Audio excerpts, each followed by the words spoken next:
There are two types of particles in nature called bosons and fermions. So in quantum physics, all particles have spin. You can think of this as just the rotation of an object around its own axis, just as the Earth rotates on its own axis and gives rise to day and night. So in quantum physics, there's a related notion, and that goes by the name of spin, except in quantum physics, spin is fixed to be a particular value. So each particle has spin, but that spin is fixed. And it can only be either an integer, so 0, 1, 2, 3, and so on. And these particles are called bosons, or spin can be half integer, so half, 3 halves, 5 halves, and so on. And these particles are called fermions. So just the fact that one particle has integer spin and another has half integer spin completely changes the properties of these particles. So for example, fermions, two fermions with the same quantum properties can't lie in the same space and at the same point in space, whereas bosons can. So a lot of the properties of a particle can just simply be deduced by the fact that whether they're bosons or fermions. To give an example of some bosons, for example, the Higgs boson has spin 0. Or, for example, the photon, the particle that mediates the force of electricity and magnetism. Photons are what our eyes receive from light. That has spin 1. It's also a boson. The mediator of gravity, the graviton, has spin 2. So these are all bosons. But most of the particles in nature are in fact fermions. Most of what we're made up of and what matter is made up of are fermions. For example, the electron has spin half, or quarks, which form protons and nuclei in the atom. These also have spin half. So we have this imbalanced picture whereby we have a certain type of particles called bosons, and with the exception of the Higgs boson, these are all mediators of forces, electricity and magnetism or electromagnetism, the weak and strong nuclear forces, and gravity. And then on the other hand, we have these fermions that are what matter is composed of, our electrons and our quarks. So supersymmetry is a proposal, is a theory that wants to rectify this imbalance. And the way it does this is precisely by relating bosons and fermions. In a supersymmetric theory, or in the theory of supersymmetry, each particle has a partner, a twin. And if the original particle is a fermion, for example, an electron, it has a boson partner. And this is true for all of the particles. So in some sense, supersymmetry restores this imbalance between the fermions and the bosons that exist in nature. And there are many motivations, particle physics motivation for doing this. There are various problems that supersymmetry aims to solve. And in fact, supersymmetry is being searched for in the LHC at CERN at the moment. And if it's discovered, it would be a very revolutionary event in theoretical physics. So that's supersymmetry, but I haven't talked about gravity yet. This is just the particles that we're all made of and the forces that interact between these particles. We know that there's also gravity, so we somehow have to combine this theory of supersymmetry with gravity. And the theory that combines these two is called supergravity. So supergravity is a theory where we also include gravity and all of the other particles, and again each particle has its partner. So in gravity, for example, we have the graviton, and in supergravity we have the partner of the graviton, which is now a fermion, whereas graviton itself is a boson. So supergravity is a highly symmetric theory because of this link and relation between these various types of particles, and it's highly constrained for that reason. In fact, there's a particular dimension above which there is no supergravity theory. We can't write down any supergravity theory.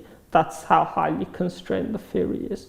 That dimension is 11, so 10 spatial dimensions plus 1 time dimension. In 11 dimensions, the theory that we have, the supergravity theory we have, is in fact unique. And theoretical physicists love whenever there's a unique theory. That's extremely beautiful for them because everything is constrained. There are no more parameters you can't dial or tune. The theory is given and you have to understand that theory. So this is extremely beautiful. But the problem is that the world that we live in is 4-dimensional. 3 spatial dimensions, up, down, left, right, forward, backward, and plus time is an extra dimension. In 11 dimensions, we have a unique supergravity theory. This is extremely beautiful, but it lives in 7 higher dimensions. Now, in fact, this can also be viewed as an advantage of the theory, in a sense that I'll explain shortly. But another reason why the existence of supergravity, a unique theory of supergravity in 11 dimensions, is significant is because it's related to string theory and M theory. So string theory is a proposal whereby point-like particles are replaced by strings, and different vibrations of the string give rise to the different particles in nature. Now, in fact, string theories are also generally supersymmetric. The consistent ones are supersymmetric, and string theories have to live in 10 dimensions.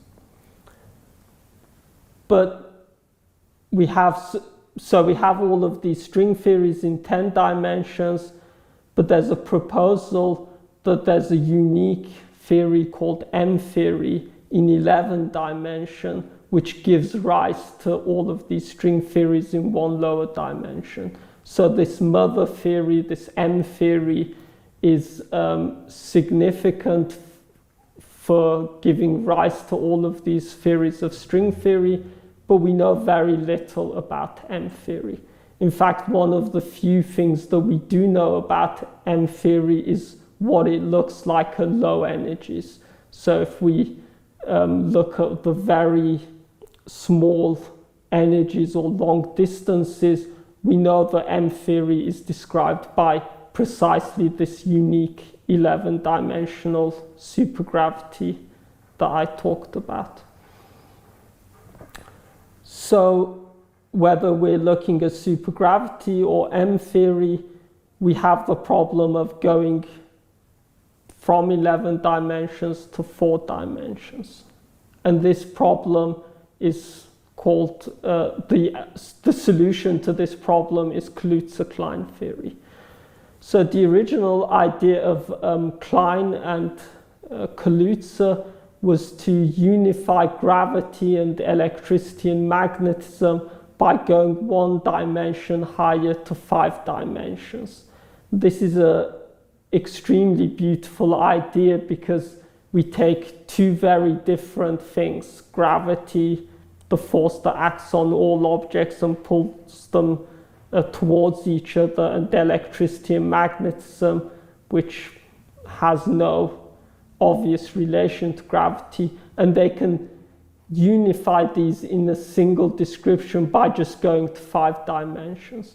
So in a sense, one can think of Kaluza-Klein theory as simplifying complexity by going to higher dimension. And this is why I said that, in fact, the existence of a unique supergravity in a higher dimension can be thought of as an advantage, because we know that the world is complicated. There are all sorts of various interactions and many different parameters to tune the strength of all of these interactions. So there's no way of writing down a single theory that describes all of these and is unique. But if we go to a higher dimension, we do have unique theories. And how do we sort of square the circle? How do we make this a consistent picture whereby we have a simple, unique theory and a complicated world?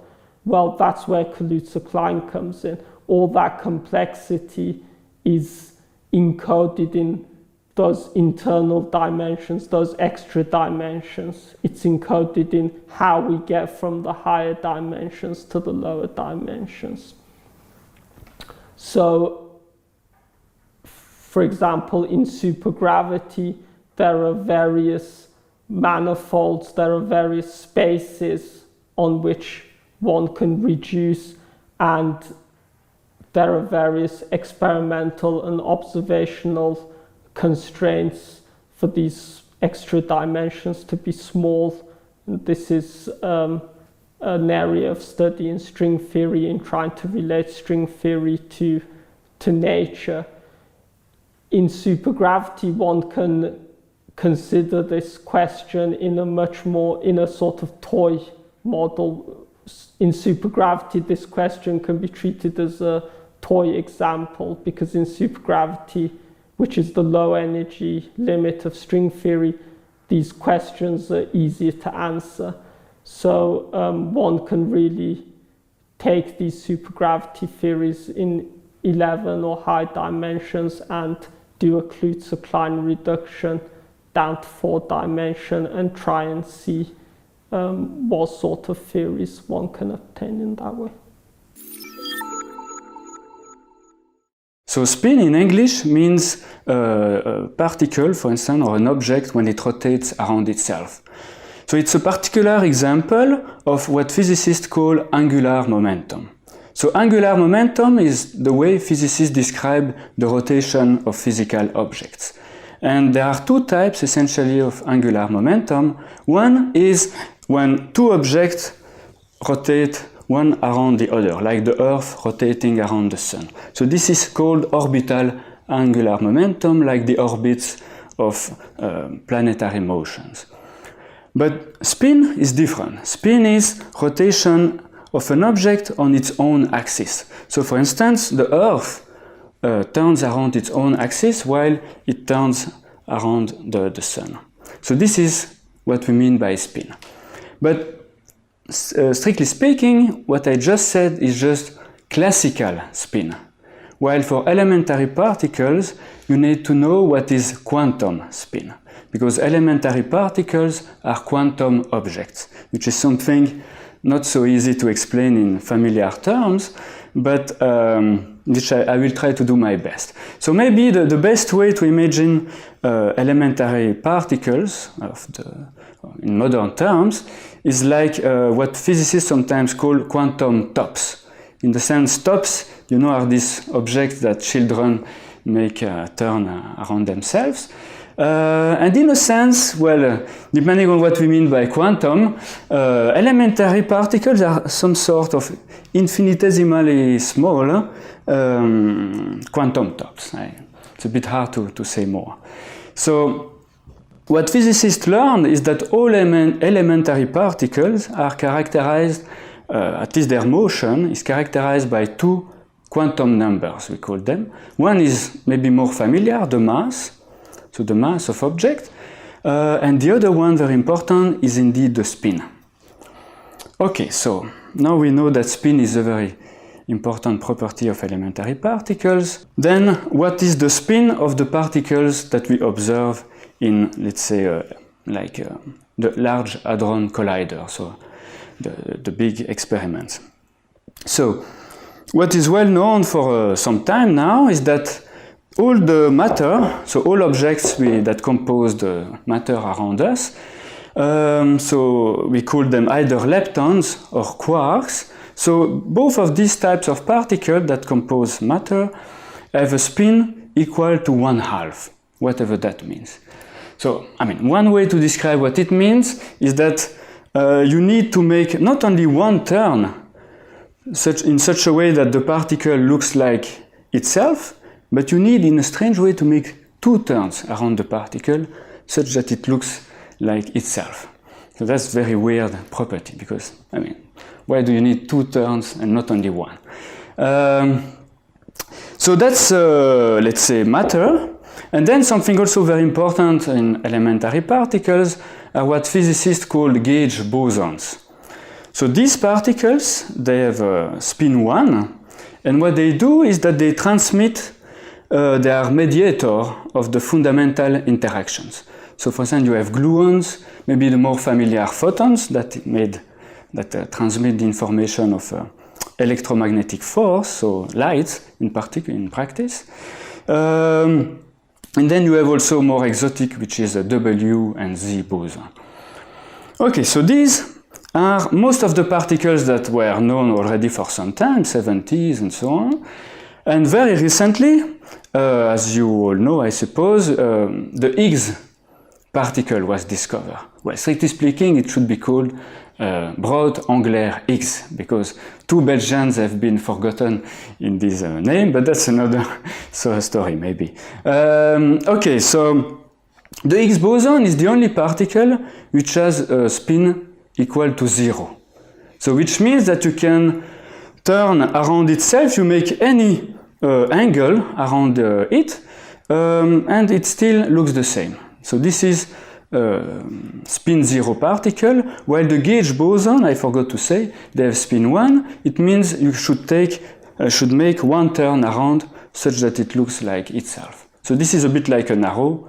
You need to take one turn such that the arrow points in the same direction. Okay, so still all this is experimental physics, so what has been observed. Personally, me, I'm more a theoretician. So we would like to go further, beyond what has been observed, which is what is called now the standard model of particles. So what are the theories that have been proposed to go beyond the standard model? So one important missing piece in the standard model is gravity. So gravity is described by general relativity since the work of Einstein. And if you try to describe gravity like we are used to describe elementary particles, then you are led to the idea that in principle this fundamental interaction should also be described in terms of a sort of gauge boson, but the novelty, so we call it graviton because of gravity, graviton, but this strange gauge boson should have a spin equal to 2 for complicated reasons, which means that you should, I mean, it's enough to do half turn such that the graviton looks like itself. So this is the property of gravitational waves, but described in quantum terms. Okay. So in other words, if we want to quantize gravity, we need to describe particles which are massless, actually. That's also a bit strange because gravity propagates at the speed of light, so it should be massless. And it should have a spin 2 for some reason. And this is what physicists sometimes call nowadays the spin 2 barrier. Because if you try to describe it like we did for spin 1 particles, everything blows up. I mean, everything explodes. All your equations provide for you infinities. You can, very difficult to make sense of it. And this is, of course, one of the major open theoretical problem of physics of the 21st century, is to try to quantize gravity. Okay, so since it's very difficult, you need new ideas. So one first new idea that has been proposed, essentially in 1976, was supergravity. So the idea was to supplement the graviton with a particle that really is also very exotic, which is a half integer spin, so more similar to the leptons and quarks, which is called the gravitino, like the neutrino, which is also a spin 1/2. It's a particular example of lepton. Okay, so the gravitino has a spin equal to 3/2, and this means you need to make 2/3 of a turn such that it looks like itself. Okay, so this is supergravity. It works, it has some success, but still, unfortunately, it's not complete. So supergravity, just as a side comment, can be seen as an approximation of would-be superstring theory at low energies. Okay, but string theory contains particles of even higher spin than 2. So it seems that one possibility to solve the spin-2 barrier problem, so this major problem of quantizing gravity, that one intriguing possibility, theoretical and speculative, but it works at the level of equations, is that we need to go even beyond 2. And more surprising is that once you go beyond 2, you need all spins together. So 2, 3, 4, 5, 6, 7, without any bound on the spin. So that's also very strange. But it works very well at the level of equations, so that's already something. So that's what string theory does, in the sense that in the particles that string theory predicts, you have indeed particles of higher spin, but in string theory they have they are massive particles. Their mass is not zero, not like the graviton, the photon, which propagates at the speed of light. So all these particles, predicted by string theory, they go slower than the speed of light. But the experience that we have about fundamental theories like electroweak and fundamental interaction, so due to this experience, we know that to understand better theory of fundamental particles, we need to probe it at higher and higher, always extremely high energies. And at very high energies, particles, they look like massless, so with zero mass. So this suggested, like in the 80s, the idea that maybe we should look at the extremely high, so-called ultra-Planckian energies of string theory, in which case all these higher spin particles are massless. Okay, so now we finally arrive at my genuine research. I mean, it's a long history. So higher spin gravity. So higher spin gravity is the name that we give to this generalized theory of gravity, so not only spin 2, but higher.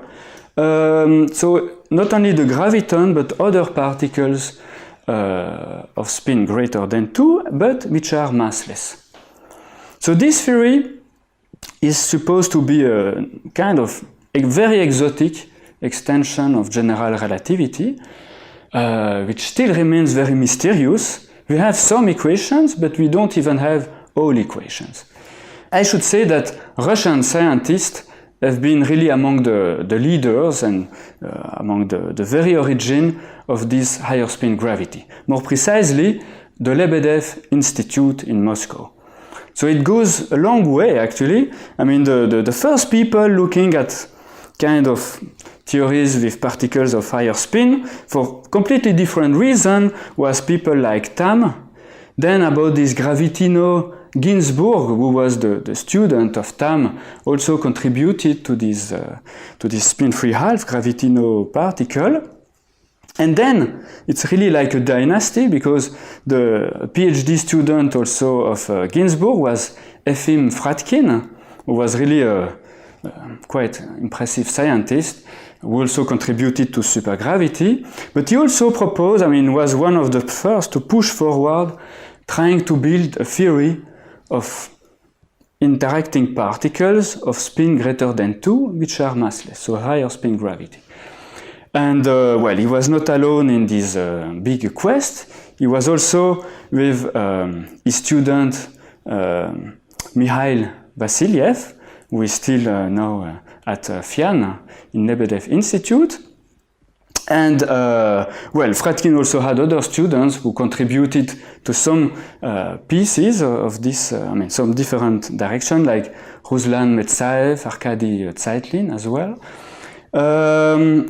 These are, let's say, very well recognized scientists, but there are also some younger group, in Lebedev, and people that originate from this group that really do a great job in this. So for sure, Russia has a long tradition in this area, and that's why it's always very important for us in this higher spin community, to be able to interact and enjoy Russia.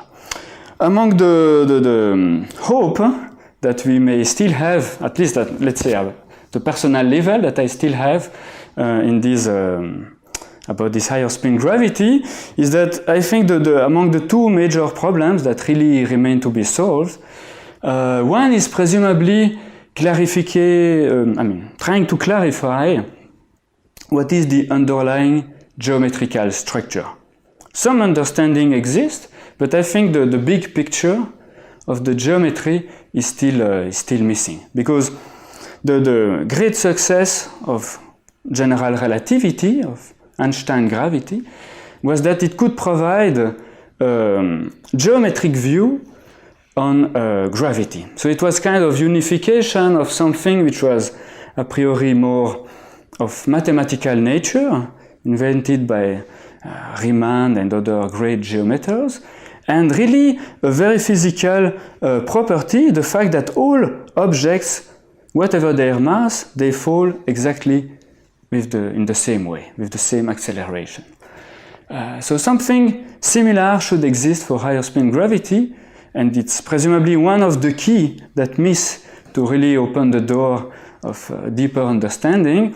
And we all dream, people in the community, they all dream to go a step forward in this direction. So that's one very important point. And maybe a second point, which really remains to be better understood, is how to go from massless particles to real world, where actually they are massive, because we don't observe them. So if they exist, they should be very massive, beyond the present day, the access of present day experiments. So so this is what we call spontaneous symmetry breaking. And if you want, what is missing is something similar to what is called the broad-angular Higgs mechanism, you remember the Higgs particle that I mentioned. So this piece is still missing also about higher spin gravity. And so before we will be able to make contact not only with nice theoretical models, but more concrete things, we need these two keys presumably to solve it. So by quantizing, we mean that we want that an object is not only described like a point-like particle, but also like a wave. So quantizing usually means describing properties of objects, but like waves. Usually we describe in what we call classical physics, we describe objects like particles in a sense. Or for instance, when an object moves like a ball, usually we describe it like a particle centered at the center of mass. Okay, but now if you go to very small objects with very small mass or small energy, then you should take into account that they are not really like particles, they are really like extended objects, like wave propagating on something, though this something is a bit hard to explain because it's very abstract. Unfortunately, the problem with quantum physics is that the only way to really describe it is very abstract with a lot of equations. But still, let us make a try. So, elementary particles should also be described as waves.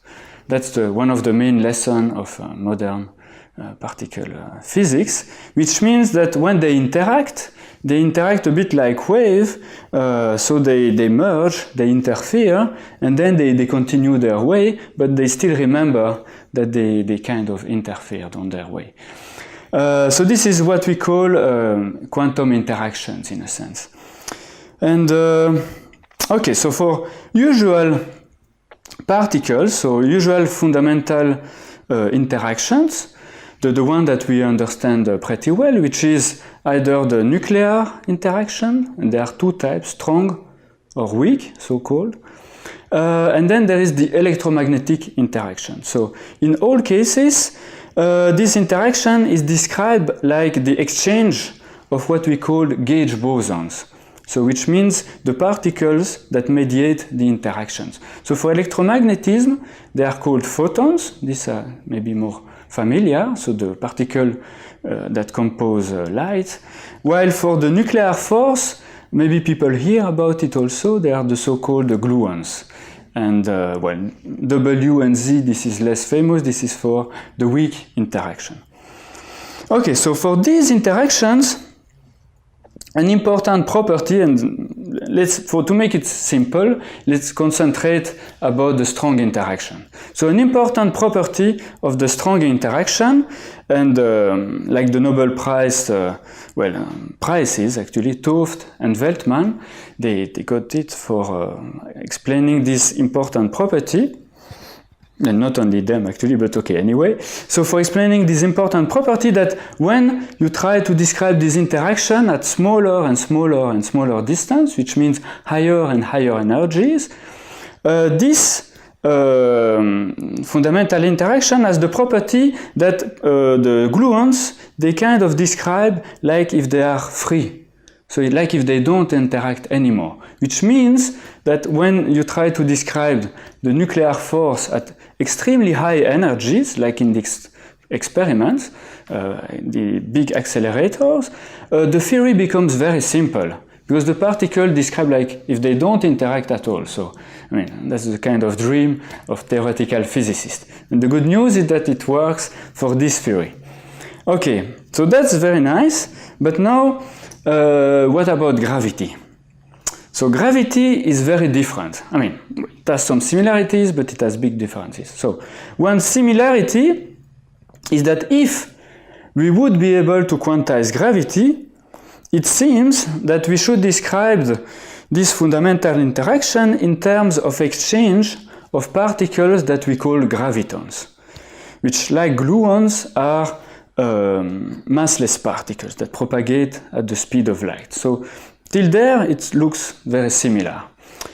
But an important property of gravity, and it's completely different from the strong interaction, is the fact that you have the what we call that the coupling constant. So what describe the strength of the interaction, so the coupling constant at classical level, which does not depend on the scale, on the energy at which you look the interaction.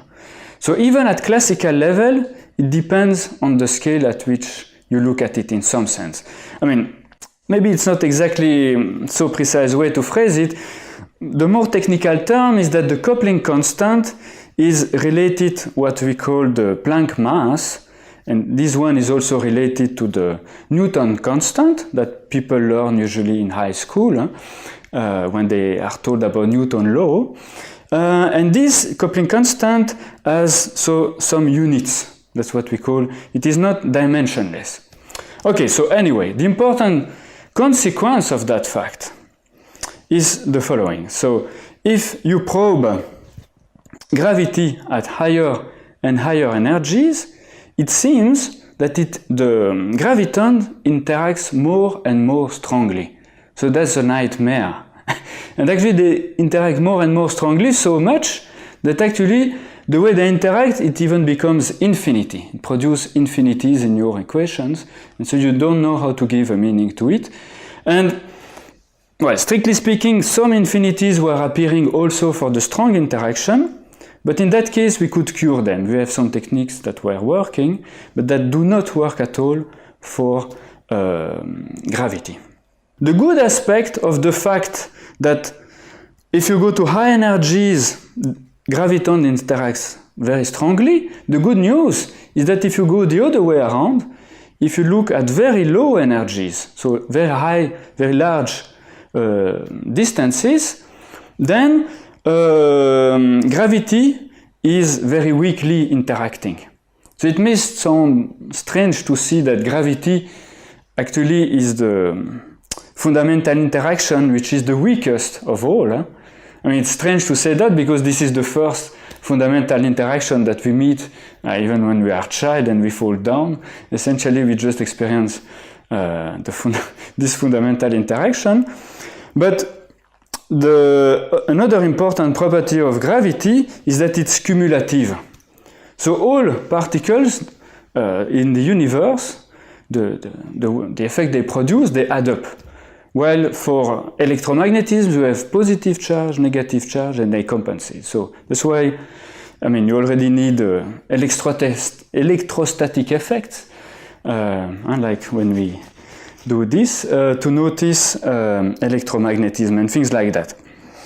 As I try to explain, so when we theoretical physicists try to quantize gravity with the recipes that we know from strong interaction, etc., as I told you, what we observe is that the interaction becomes stronger and stronger and stronger.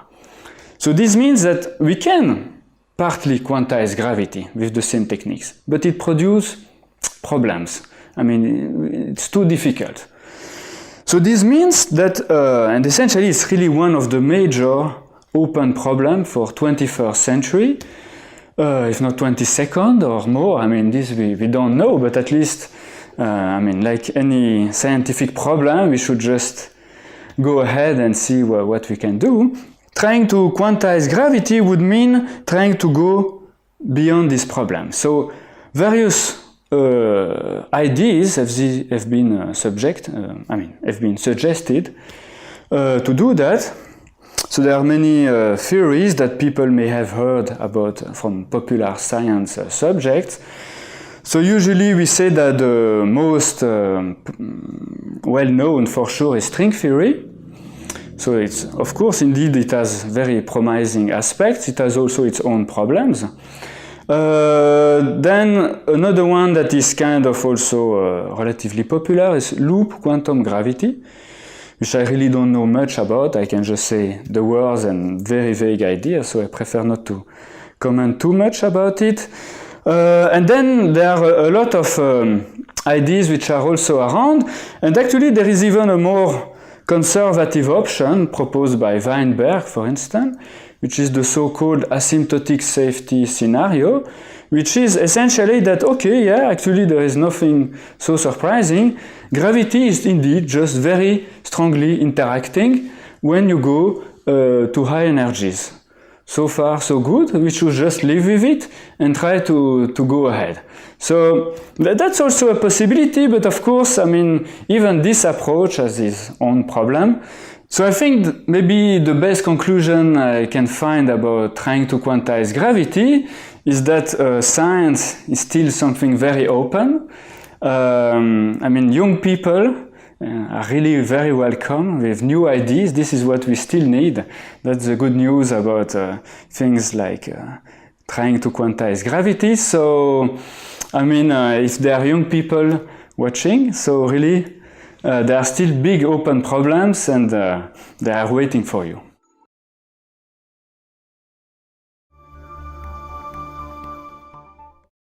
So before I talk about atom interferometry, I better talk about regular interferometry, and that's usually done with light.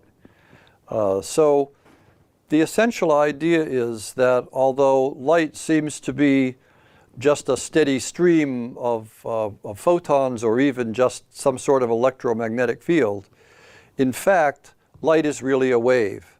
Like ocean waves, the key characteristic is that if you have two waves that come along, sometimes the peaks of one add into the peaks of the other, and then the waves are much higher, or sometimes the high points on one add into the low points on the other, and you have very little excitation of the water, even though you can see that there are two waves coming in that direction.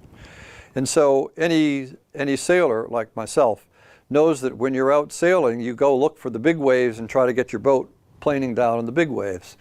Whenever you have waves, and the waves are differentiated by coming in different directions, even in the ocean, just slightly different directions. There are places where there are big waves and where there are small waves, and that's basically the interferometer, the interference. Now, in a laser interferometer, you typically have the laser beam come in, it hits a mirror that has only some silver on it, so some of the laser beam bounces off and some of it goes straight through. You put some more laser beams so that these two beams go this way, then they come back together, and where they come back together here, they interfere and they make fringes. Now, the key point about the fringes is that they're sensitive to what goes on in these two separate paths to a very, very high degree. So if I take this mirror here and I move it just a quarter of a wavelength of light, so that's about 1/10 of a micron, then the pattern over here will shift. Where it was light, it will be dark, and where it was dark, it will be light. And so if you have something that's measuring where those interference fringes are, you can make it a very, very accurate measurement of the displacement of this mirror, and that's an interferometric measurement. If you believe quantum mechanics, then everything's a wave. All atoms are a wave too. And so the question comes, well, can the atom come along? Can you make something where the atom comes along, hits the analog of a mirror, of a half-silvered mirror, and goes two different paths and comes together and interferes over here?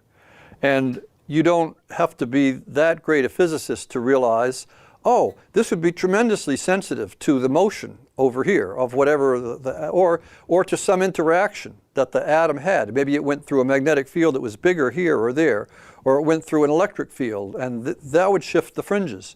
And the atom wavelength is about of a typical room temperature atom, out of just a sodium oven, little can filled up with sodium and heated so that the sodium comes out the little hole. The wavelength of the atoms coming out there is about 10,000 times less than the wavelength of light. So an instrument made in which atoms interfere could be thousands of times or hundreds of times more sensitive than the kind of sensitive measurements you can already make with photons, with lasers. Now, that's the good news. The bad news is we don't, at least until we had Bose-Einstein condensates, we didn't have any sources of coherent atoms like the coherent photons that come out of a laser. But nevertheless, even with just a sodium oven, we persevered and we made an atom interferometer. And so I guess the first thing you'll be curious about is how did you do that? Because if you take a piece of a mirror here, atoms don't go through glass, so you can't use something that's solid. Well, you can use a laser beam, a certain kind of laser beam.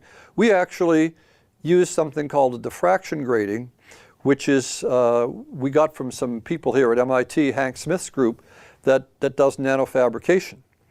And this was a transmission grating. It really consisted of a series of gold bars like this that were separated by about a quarter of a light wavelength of light. So it was really, really small. You can't see that with a microscope. No optical microscope can see the things because they're so much smaller than a wavelength. But anyway, when the atoms go through these, they then split into going in several different directions. So we took the atom beam and it went through one of these gratings and it split into two directions.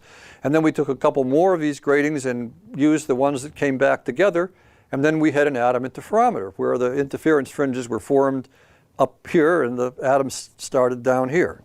So then the question arose, is, well, what can you do with it? And the answer is you can do all sorts of things. And so, in fact, this was one of the great times in my scientific career when we had the only instrument in the world where the atoms were separated enough going through that we could put a metal sheet in between. You're thinking of the atom as being on one side or the other of this sheet. But unless you make a measurement, quantum mechanics says no, the atom is represented by a wave and the wave is going both ways and coming back together. And that's the only reason that you can see the interference pattern over here is because of the possibility of the atom going this way or that. You didn't look. Okay, so now what can we do how can we utilize the sensitivity of the atoms? Well, one of the things we did was when we had this metal sheet here, we put an electric field over here on one side, but not on the other side. But when the atoms went through the electric field, they have a property called polarization. Polarizability is a number characterizing the ability that electric field can pull the electron away from the center of the atom.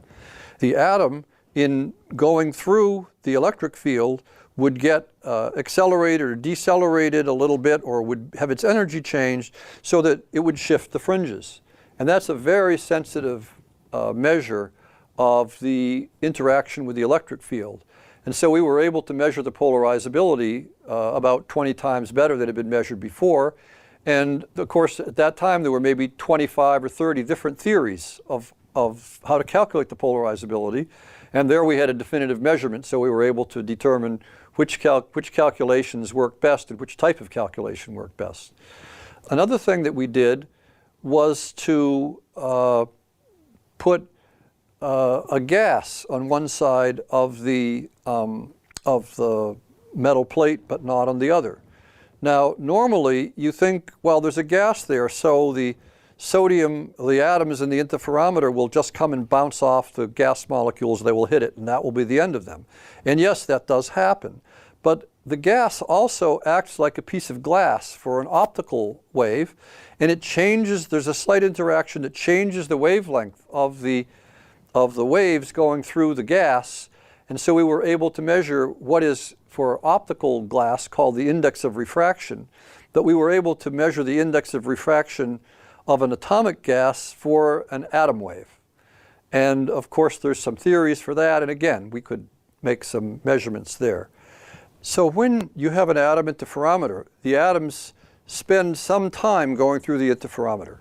And if the interferometer were to rotate during that time, the atoms that were traveling through it wouldn't know that the atom interferometer rotated. And so what you would see is that the fringes would appear for the detector to be in the wrong place. And the faster the atom interferometer rotates, the farther the fringes would shift. So you could use atom interferometers as a sensor for rotation, or you can use them as a sensor for atoms falling. Namely, you could expect the interference pattern to be here, but because there's gravity, the atoms would actually be pulled down, and so you'd see the fringes down low, at lower. Now remember, you can make these fringes positions very, very precise. You either with this fabricated grating that we used or by using light waves.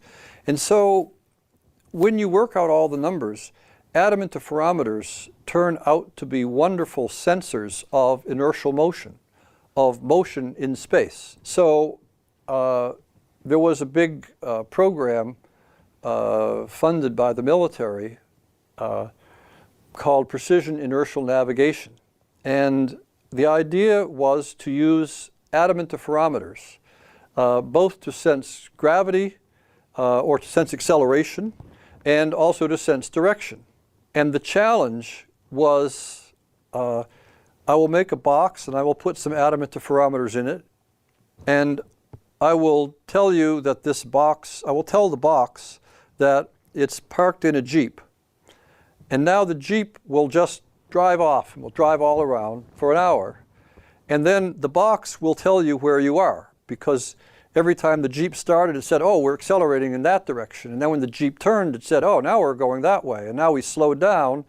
but it just adds up the velocity, adds up the rotation. And the goal was to know where the Jeep was within 10 meters after an hour, completely independent of the global transition, the global positioning system, or what route the Jeep went, or whether it went up and down hills or whatever. So that's just an example of the kind of sensitivity that atom interferometers have. And I suppose it's probably a military secret now whether you can really build such a box and make it work. But my suspicion is that it's possible to do that, but that it's probably right now a little bit too expensive. So I see two futures for atom interferometers that are very intriguing and interesting at the present time. The first one is measuring fundamental constants, just the fact that the atoms are atom interferometers are so sensitive that we can measure things like the recoil velocity of an atom when a single photon hits it. And this will enable us to determine things like the charge on the electron and other basic parameters, maybe the fine structure constant. We can determine them better. And the second thing, which is a little bit more interesting to me, is probing the nature of quantum mechanics. So we started doing this a little bit by shining light on the atom as it went through, and showing that when the atom with the two paths the atom could take had diverged sufficiently that we were able to resolve with a microscope which way it went, then there were no more fringes. But if we didn't look at the photon and then we post-selected the atoms that had scattered the photon in one direction, we got the fringes back.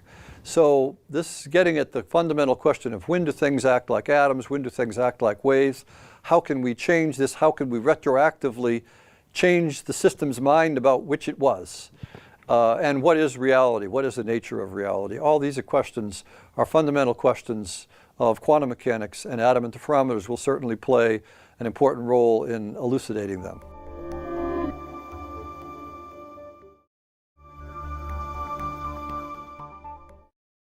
Neutrinos are a very tiny particle. They're neutral.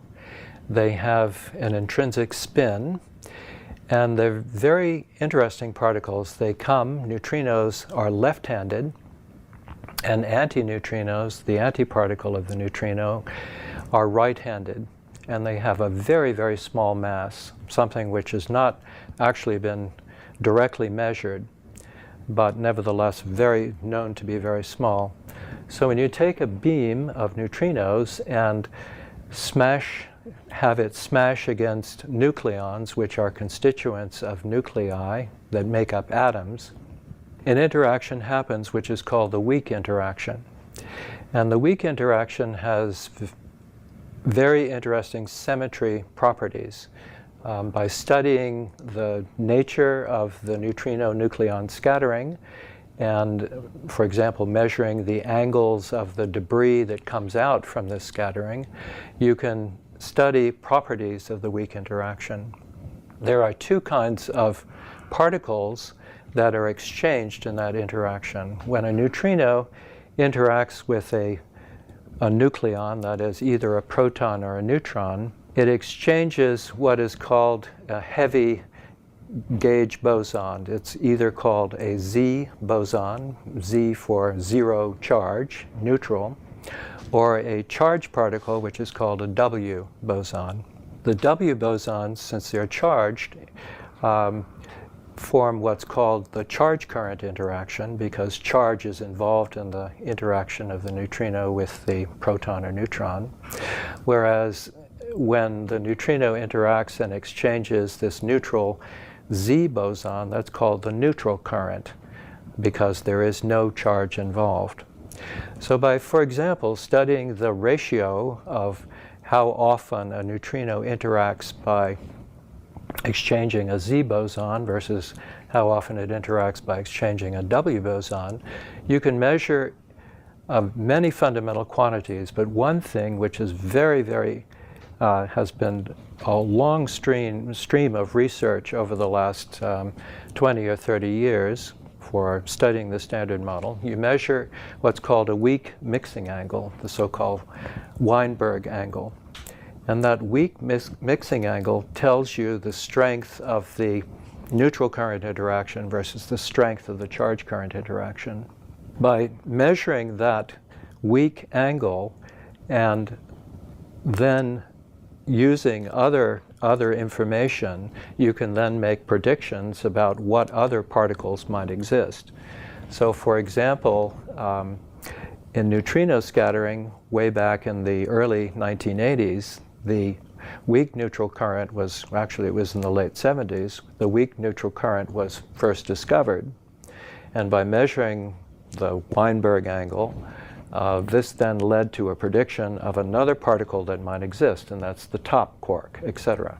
Anyway, by studying these two different interactions and measuring their relative strength, one can then use what are called radiative corrections, which are computations of higher order interactions where the W's and the Z bosons interact with neutrinos and with quarks inside the nucleon. By studying these higher order corrections, you can then make a prediction about another particle. And that other particle happened to be the top quark. And the top quark was something which was not observed until experiments were done at Fermilab and outside of Chicago, where protons collided with antiprotons with sufficient energy to actually directly produce the top quark. But the interesting story is that neutrino scattering, prior to the direct detection of the top quark, actually predicted that the top quark would exist, and even made a prediction about what the top quark mass would be.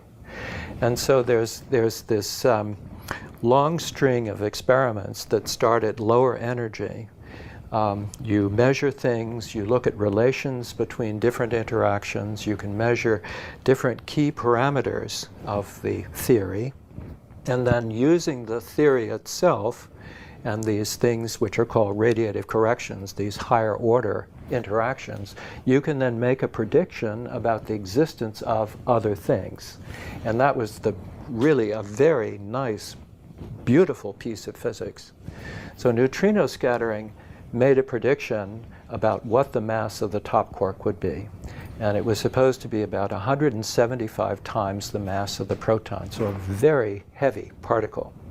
But it took a lot of development of experimental technique and accelerators to produce this very massive particle, because you need a lot of energy, E equals mc squared, in order to produce this large mass particle. So the experiments at Fermilab actually found the top quark, and that was an experimental coup. It was a marvelous thing. But where was its mass? It was about 175 GeV, which was predicted from the earlier neutrino experiments. So I think that was one of the marvelous connections with theory. The particular experiment that I worked on was at Fermilab. It was a neutrino experiment. It was a fine grain calorimeter, which sampled the reaction products of the neutrino-nucleon, or more fundamentally the neutrino quark scattering, in a very, very fine grained way. So, for example, when a neutrino comes in and interacts either by exchanging a W, which, as I said, was the charge current interaction, or exchanging a neutral particle, a Z, you can then look at the debris of the interaction in the apparatus. And the apparatus that we built was very, very fine-grained, so you could see lots of details about the interaction. So we could study the characteristics of each interaction individually, which was a marvelous thing. And we were able to separate the neutral current from the charge current. We measured sine squared theta Weinberg, which was one of the contributions that went into the determination through radiative corrections to the mass at the top. So it was an interesting experiment. It was, we measured a lot of different things, but I think the most interesting part of it was this theoretical chain that I talked about, namely to measure the Weinberg angle and then use that for subsequent radiative corrections to make predictions of what the rest of the theory would be. So an experiment in this case had predictive power. It's usually the theorists, of course, have predictive power. They invent theories and predict that the existence of something would be there, but the experiments actually showed where it would be. And that is, I think, a very nice thing of a collaboration between experiment and theory. Well, there are many unanswered questions still in neutrino physics. One of them is to determine all of the neutrino mixing parameters. Actually, neutrinos come in 3 different flavors. I was involved in a very early experiment to try to see how one kind of neutrino changes into another kind of neutrino, but subsequent measurements, in fact many, done here by faculty at MIT, have measured neutrino mixing, or neutrino oscillations as it's called. And this was something that was predicted by Bruno Pontecorvo, who was a very interesting physicist. He predicted a long time ago, it was in the 30s or early 40s, that neutrinos could oscillate into other kinds of neutrinos. So for example, there's a kind of neutrino which is associated with an electron, which is, of course, the electron is the particle that make up atoms, along with the proton and neutron that make up the atomic nucleus. So he predicted that it is possible that an electron neutrino could oscillate and change its skin, so to speak, into another kind of neutrino. And that prediction was made a long, long time ago, and it was a marvelous thing. People had searched for it and searched for it and searched for it, never found it. But then over the last 20 years or so, neutrino oscillations were really found. This particular discovery has opened up a whole new range of experimentation, and it's something I think that it's an exploration, a very active field of exploration that's going on now in neutrino physics. Well, there are many problems in doing neutrino physics. The fundamental problem is the fact that neutrinos do not like to interact with anything. They will go through the sun, they will go through the earth, they will go through light years of lead. And so in order to do experimentation with neutrinos, you need to have huge numbers of neutrinos and very, very large experiments. So it's basically brute force. You create a beam with many, many neutrinos, and then you build a very massive detector. It's measured in tens of tons or hundreds of tons or even kilotons. So with all of that, then you get a few neutrino interactions.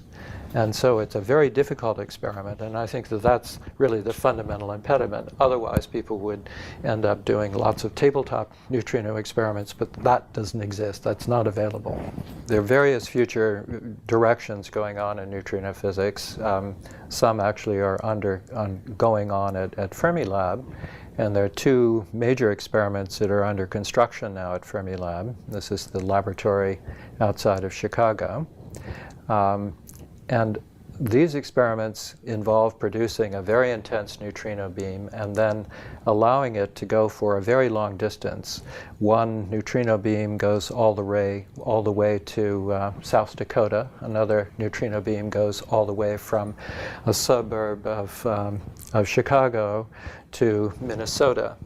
And in Minnesota and in Colorado, there are other detectors that will detect the neutrinos.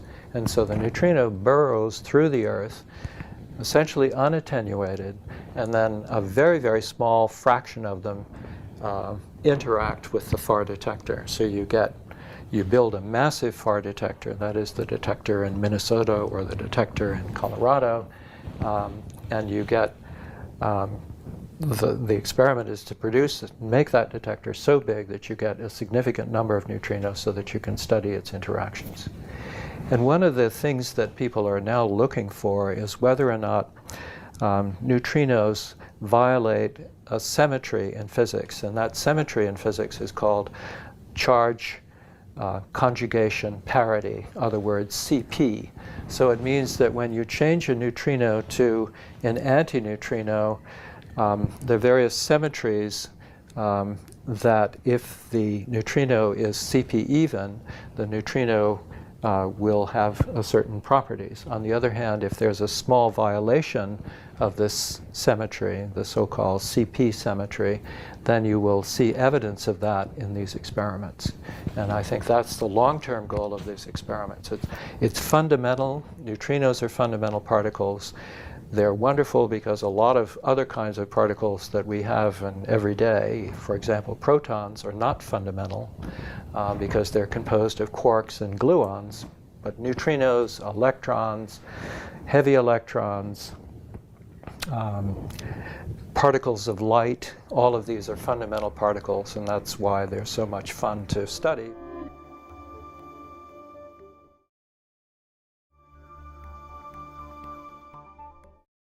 First of all, everybody knows what an electron is. That's the component of an atom, which is the valence electrons, for example, determine the chemistry of an atom. A positron is the antiparticle of an electron, so it has, instead of a negative charge as an electron has, it has a positive charge.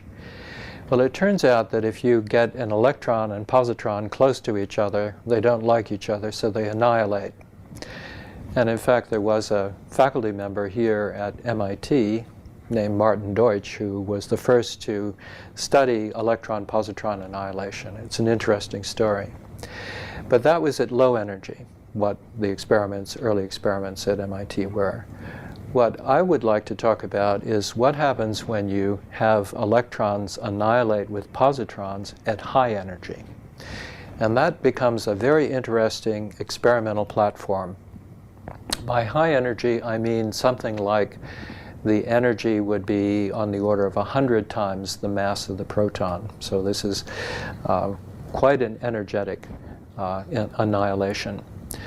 There is a particle that's called the Z boson, which is the particle that is responsible for the neutral current interaction in weak interactions. For example, in neutrino scattering, a neutrino can scatter off a quark by exchanging a Z boson, that is, Z means zero charge, neutral, versus a neutrino scattering off a quark with a W boson, which is a charge particle, and that's called charge current interactions, as in neutrino scattering.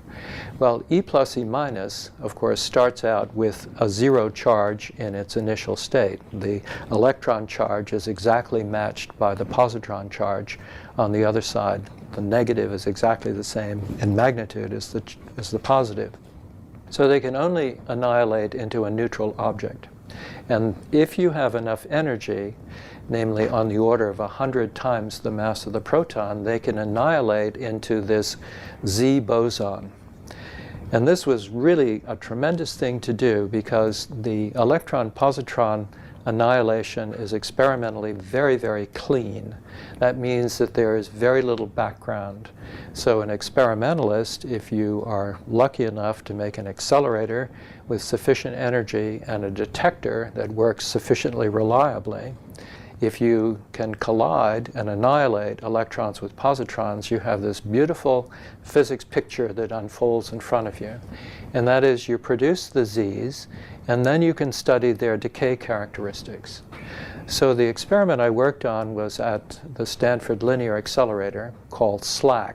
It was a wonderful opportunity for me to continue my interest in what started in neutrino scattering, but then apply that in the context of electron-positron annihilation.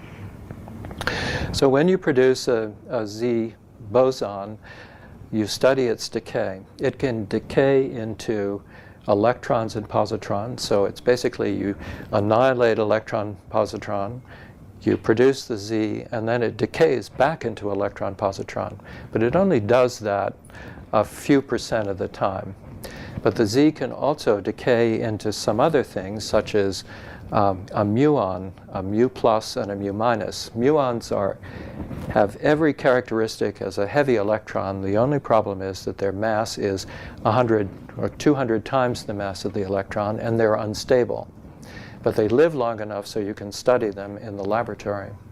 So you can study electron-positron annihilation to a Z.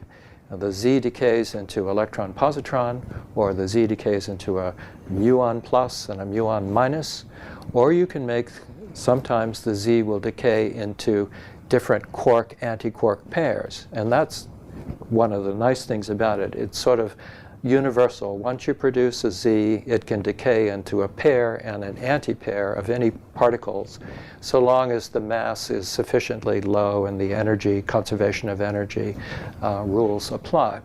So a Z could decay into an up quark and an anti-up quark, which are the up quarks are constituents of a proton. It can decay into a down quark and an anti-down. It can decay into a charm quark, which is the next generation of quarks. It can decay into a bottom quark, which is the companion, or it can change into a strange quark. But it cannot decay into a top quark, because the top quark is much too massive. The top quark is 175 times the mass of the proton, and therefore the Z cannot decay into a top quark. It's a good laboratory to study these different decays, and by looking at the properties of the decays, then you can determine various characteristics of the interaction, the weak interaction, the charge interaction. You can study many aspects of what's called the standard model, which is the model of quarks and leptons and forces that we high-energy physicists have been checking for the last 40 years. The data from electron-positron annihilation at the Z-pole were able to address a number of important questions. One of them was, how many neutrinos are in the universe? And that was one of the first things that experiments which produced Z's from electron-positron annihilation were able to do. And it turns out that the Z boson actually has a finite width. Its mass is about 93 GeV, so it's about 94 or 95 times the mass of the proton. But its mass is not just a single number. Its mass has a finite width, and that's related to quantum mechanics. The larger the width, the more readily the particle will decay. Well, by measuring the width of the Z, by scanning the energy of the electron-positron beams, which produce the Z, you can measure the width of the Z directly. And it turns out that the width is completely consistent with having only 3 neutrinos in the universe.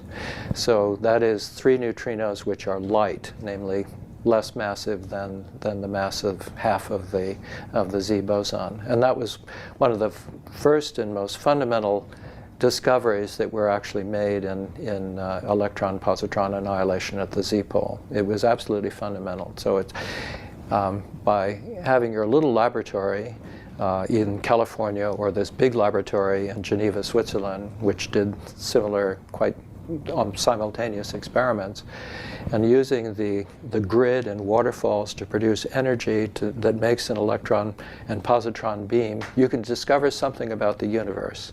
And that is that there are only 3 light neutrinos. And that was really one of the first and most fundamental discoveries of electron-positron annihilation at the Z-pole. Well, there were many, many other questions. One of the early prospects of doing electron-positron annihilation at the Z-pole was to discover other kinds of particles. It was originally thought that maybe there would be so-called supersymmetric particles. These are particles that have not yet been detected, but they are particles which are sort of a mirror universe or a companion set of particles to the standard model particles that we know. So for example, an electron has a spin 1/2 and a charge of of 1 unit, or minus 1 unit, but its supersymmetric companion is called a selectron, and it would have spin 0, but many of the same properties of the electron. So it's a kind of mirror universe.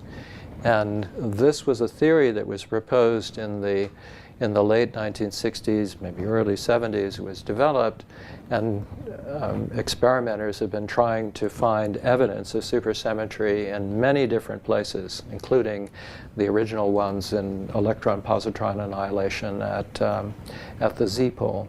There were other things. For example, testing the standard model. This was something which, in my career, I was in college when the first papers were written about the standard model. These were in the early 60s. And then I was in graduate school when a lot of the papers were developed and then the standard model emerged. And I could say that my entire career has really been spent in trying to test the standard model. But what is underneath that is to try to find violations to the standard model, try to find experimentally things which are not predicted by the standard model. And so when the electron-positron annihilation experiments were first laid out, of course there were lots of interesting questions beyond the standard model that were asked. One of them was whether or not there are supersymmetric particles. Another one was whether or not there is another size, quarks, another fundamental size. For example, quarks exist, they're contained, they're experimentally quite verifiable. On the other hand, they never get out of their containment vessels. Their containment vessels are so strongly bound. For example, a proton is a containment vessel for 3 quarks. And they're so tightly bound that if you try to pull it apart, the little pieces of gluons that hold it together break apart, and they produce more particles and more particles and more particles, but you never get free quarks.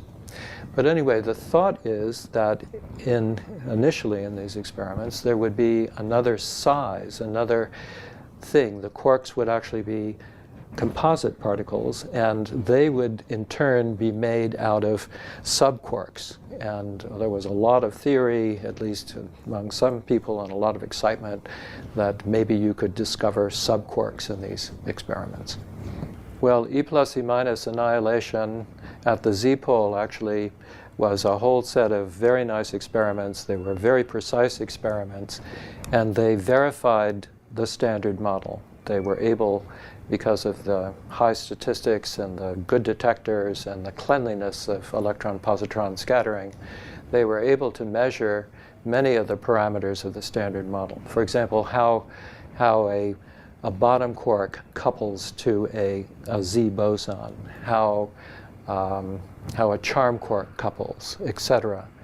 That the electron-positron measurements produce the most precise value of the Weinberg angle. They produce the most precise value of the Z boson mass, and they continued at the electron-positron collider at CERN above the z-pole, and they were actually with sufficient energy to make charged W pairs. So they were able to make a W plus, which is the mediator of the charge current interaction, with its companion antiparticle, the W minus. And by measuring the threshold behavior, the energy behavior of how strongly the electron and positron annihilate to produce this W pair, they could actually measure the curve, and that curve was one of the very important measurements to show that how the W coupled to its particles to produce a finite interaction. The W, for example, E plus E minus can exchange a neutrino, it can exchange a gamma, or it can produce a Z0, which then produces a W pair. And all of those 3 reactions worked beautifully in concert to produce the cross-section, followed theory beautifully. And that was one of the major confirmations of the standard model.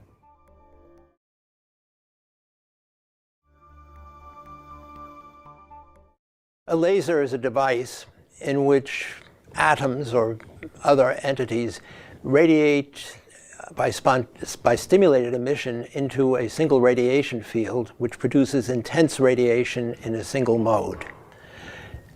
An atom in a laser radiates by spontaneous emission. When it does that, it generates a photon. When the radiation from the laser is absorbed on a surface, for instance, the photons are destroyed. So the basic process of creating photons and destroying them is quite natural in light and part of the operation of a laser. Well, the idea of an atom laser seems absurd because you cannot make atoms and you can't destroy atoms either. So the title would seem to be a misnomer, but in fact it's quite accurate. The atom laser was a product of the discovery of Bose-Einstein condensation in 1995. That's Bose-Einstein condensation in atoms. In Bose-Einstein condensation, the atoms in a system, instead of being in many, many different quantum states, are all in one state, and that's the lowest energy state of the system. The system in this case is defined not by the walls of a box, but by magnetic fields or electrical or optical fields, which confine the atoms in space, but they are confined, and that their motions are quantized. Normally, the quantum numbers for these motions are tremendously high numbers, but in the Bose-Einstein condensation, the atoms are moving so slowly that the quantum numbers are small, and in fact, when the condensation takes place, the quantum number is 0. They're in the ground state of the system. They're standing still as well as the uncertainty principle allows. Now, these atoms are all in a single quantum state, just like the photons in a laser are all in a single quantum state. This means that there is a common wave function to all of the atoms. There's a common phase function which would describe all of the atoms.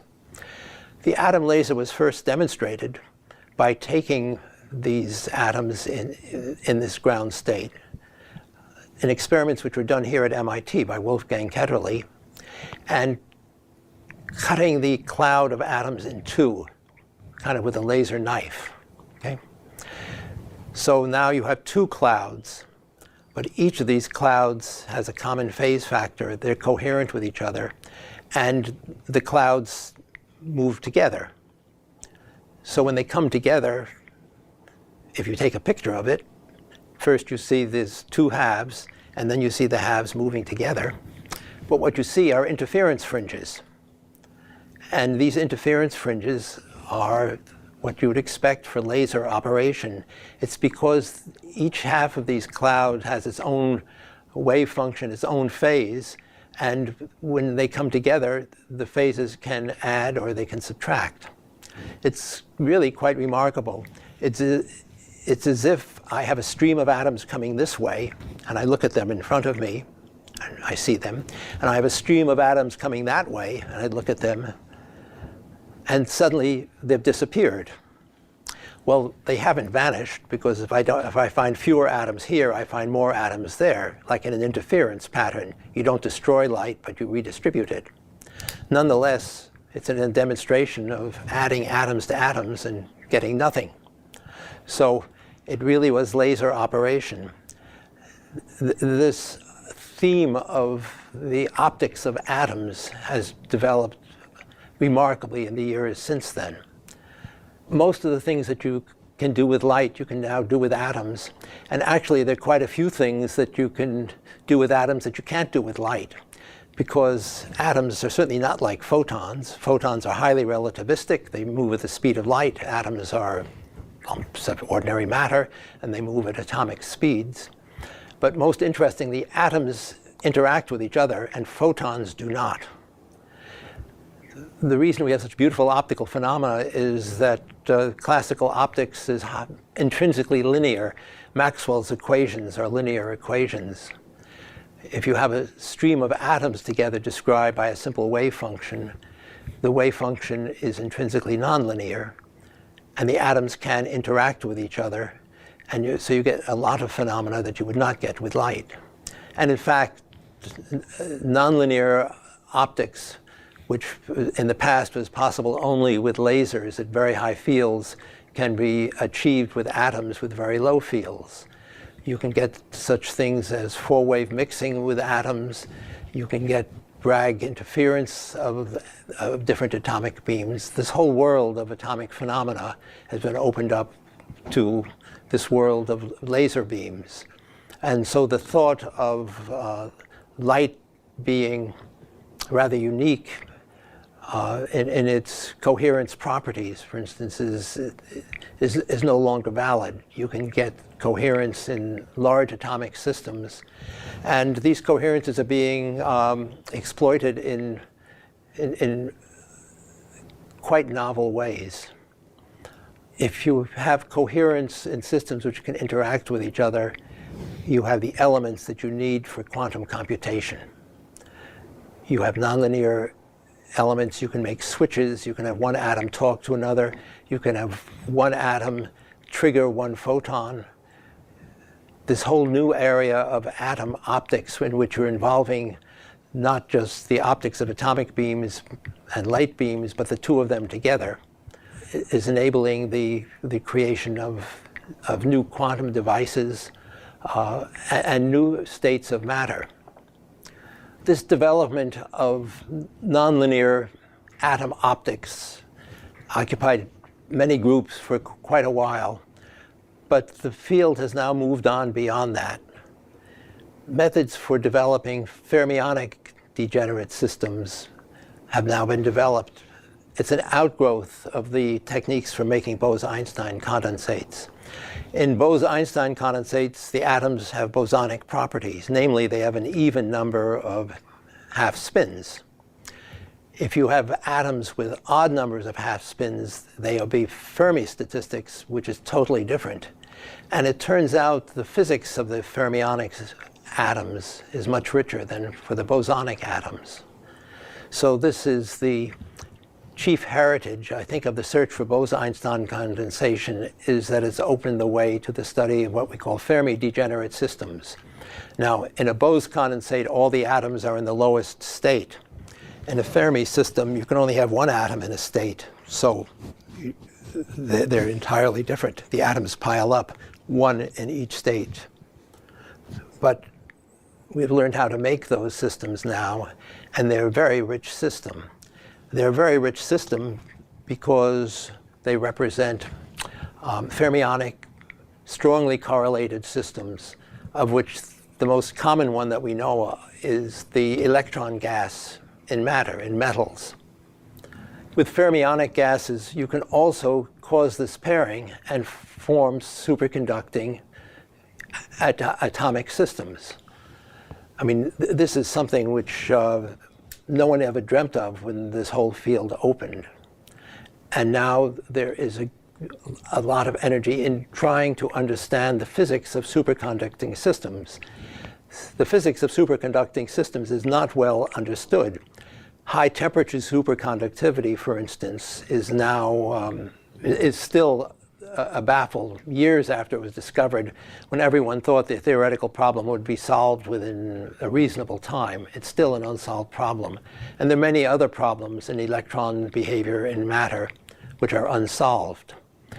It turns out with these fermionic atomic systems, one can study these problems in a form never before possible. For one thing, you have total control over the system. It's possible to control the interactions between these atoms. You can make them attractive or repulsive or zero. Another thing is that you can study them in exquisite detail. You can take these systems and actually look at them in real time. You can take photographs of them and see how they behave. You can see phase transitions while they're taking place. You can see ferromagnetism and antiferromagnetism and other states which we know exist in matter, but you really can't study and you can't manipulate. So this whole new world of fermionic systems has been opened and is being pursued right now. That Hamiltonians, which condensed matter theorists provide to describe the behavior of systems can now be studied in great detail, because you don't need to take matter as nature gives it to you. We can create it ourselves in the laboratory and manipulate it and control the parameters. We can control the interactions, the densities, the geometries of the system in ways which are never before possible. So this is all an outgrowth of the discovery of Bose-Einstein condensation. And although the atom laser seemed very controversial when the term was first used, I think the community has come around now, and essentially everyone agrees, yes, you can create atoms in an atom laser, and it's a proper laser, just like light in the light from an ordinary laser. But there's much more to this area of ultra-cold atoms than that. The idea of a quantum computer was put forth many years ago by the great physicist Feynman, who pointed out that if you could make such a device, a quantum computer, you could simulate the behavior of quantum systems which you couldn't possibly compute otherwise. So this theme of quantum simulation is sort of the underlying theme of the current quest for quantum computers. Well, the current theme of this field right now is quantum simulations of building systems under such control that we can look at the behavior of known Hamiltonians and study the behavior of those Hamiltonians using the atomic system to simulate any other system which is governed by this Hamiltonian. There's great expectations that these simulations are going to totally change the way we understand matter. So this is a wonderful example of how physics leads from one area to another, and that ideas which seem totally absurd can come true.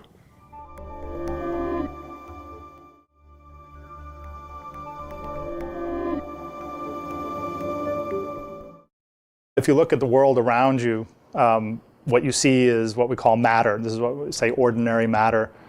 But way back at the beginning, near the beginning of the Big Bang, we believe that there was a symmetry, that was an equal amount of matter and antimatter. Obviously, the universe has changed since those very early moments in time, which were on the order of millisecond or microsecond after the Big Bang. And the question is, what happened? How did we end up with a universe which is dominated by matter? We see antimatter in experiments on Earth, but we have to create that antimatter using very high energy experiments. So we know antimatter exists. We know that antimatter has almost exactly the same properties as matter. That means for every particle of matter that we know about, like the proton or the electron, there is a corresponding antiparticle, antiproton, antielectron. This is well known. And the particles and antiparticles have, say, the proton and the antiproton have the same mass. They have the same charge. They have the same magnetic moment. They have almost everything the same, except that when you bring a particle in the vicinity of an antiparticle, they annihilate. They annihilate with each other and create energy and photons. And this is a very dramatic, violent event. When we create antimatter in the lab at high energy facilities, we can see when the antimatter interacts with matter, this extremely high energy event occur. So one can ask the question, why, if, as we believe, there was an equal amount of matter and antimatter in the universe at the beginning, why, when we look out into the world on Earth, or even when we look out with telescopes out into the cosmos, we see essentially only matter? And it's believed, and this theory was first put forward by Sakharov in the 1960s, we believe that a certain set of conditions occurred during the first few milliseconds of the existence of the universe that preferred matter over antimatter. And Sakharov gave a set of conditions, or a set of processes that must occur for matter to be favored. And I might say that the theory is that matter was favored only a little bit. That means that almost all of the matter and antimatter in the universe annihilated, but 1 part in a billion of the matter was left over. So it was a very, very small asymmetry. And there were a few conditions that Sakharov outlined for this matter asymmetry to occur. And one of the conditions was something what we call time reversal violation. So time reversal is a symmetry that we expect to see in nature, and it does in general exist in all physical processes, but it can sometimes be violated. So let me explain what time reversal symmetry is. So time reversal symmetry is very easy to see mathematically, a little bit harder to see physically. So mathematically, one has a set of equations, physics equations, like force equals mass times acceleration, or conservation of energy. And we can use these equations to predict, for example, the path a ball takes as it bounces along the ground, or some other physical phenomenon. Now, if we look at those equations and we replace time by minus time, right? What we find is the equations behave almost exactly the same. In other words, in the cases, the most common cases, these things of parts of classical physics, they behave exactly the same. And this is what's called time reversal symmetry. And so physically, you can think of this, if I have a ball and it starts to bounce around the room, like so, if I reverse time, it's just going backwards. But the equations of motion, the physics equations, are essentially the same. Now, on the microscopic scale, we know that this is violated to some small amount. We can see this violation in the high energy processes which occur in some special cases in particles. Now, this time reversal violation that we see in high energy experiments is not enough to explain, according to Sakharov's theory, the matter-antimatter asymmetry we see here in the universe now. It's simply not enough. So we have a mystery on our hands.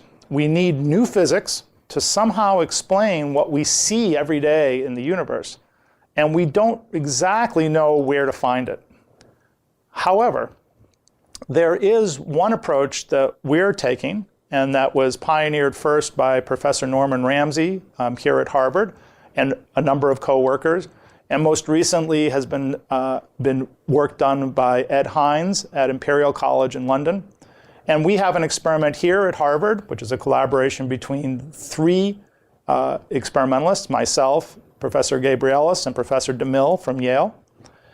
And what we're looking for is new signs of time reversal violation. This kind of time reversal violation with the right amount that would describe this matter-antimatter asymmetry.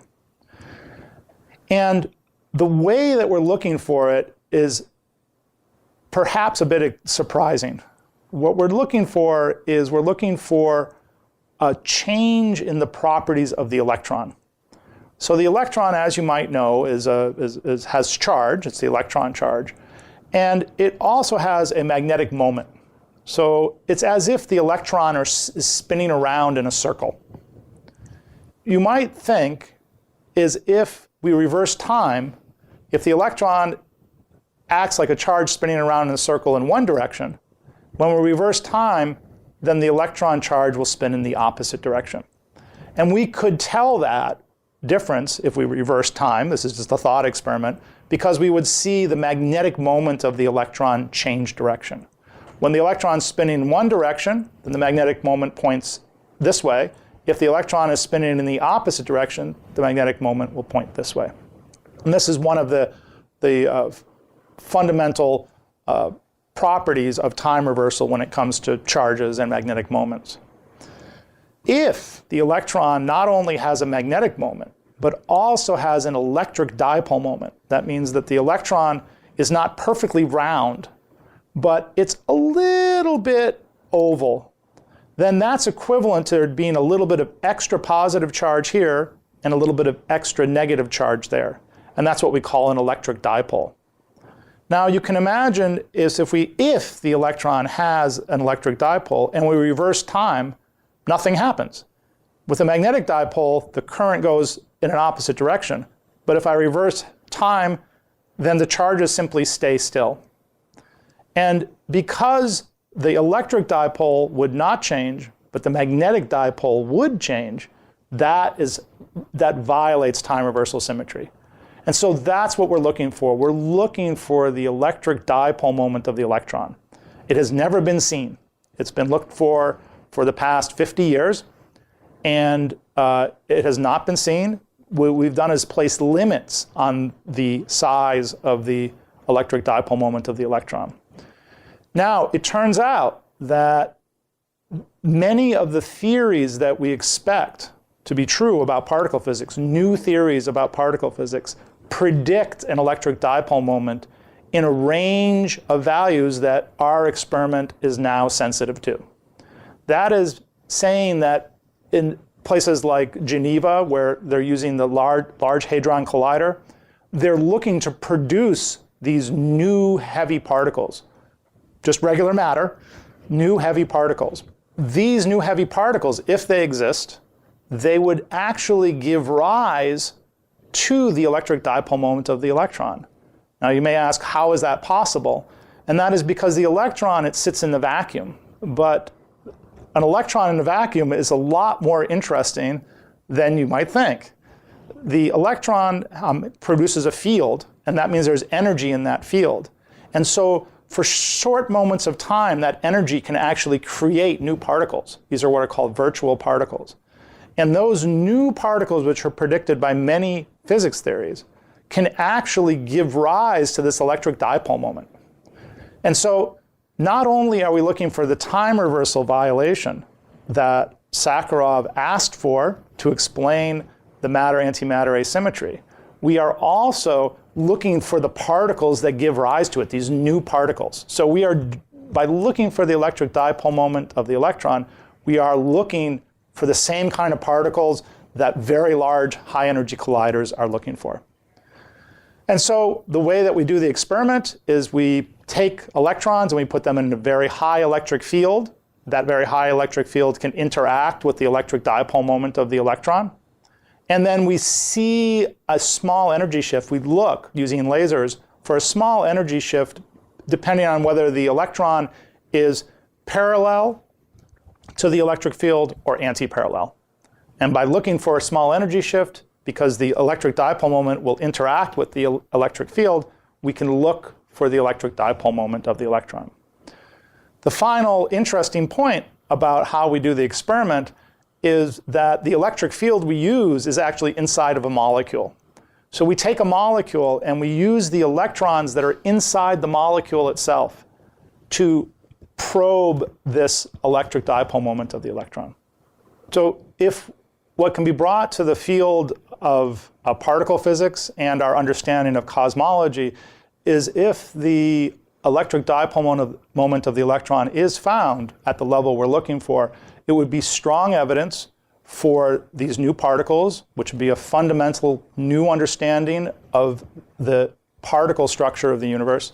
And it would also be the first evidence for Sakharov's theory of matter-antimatter asymmetry.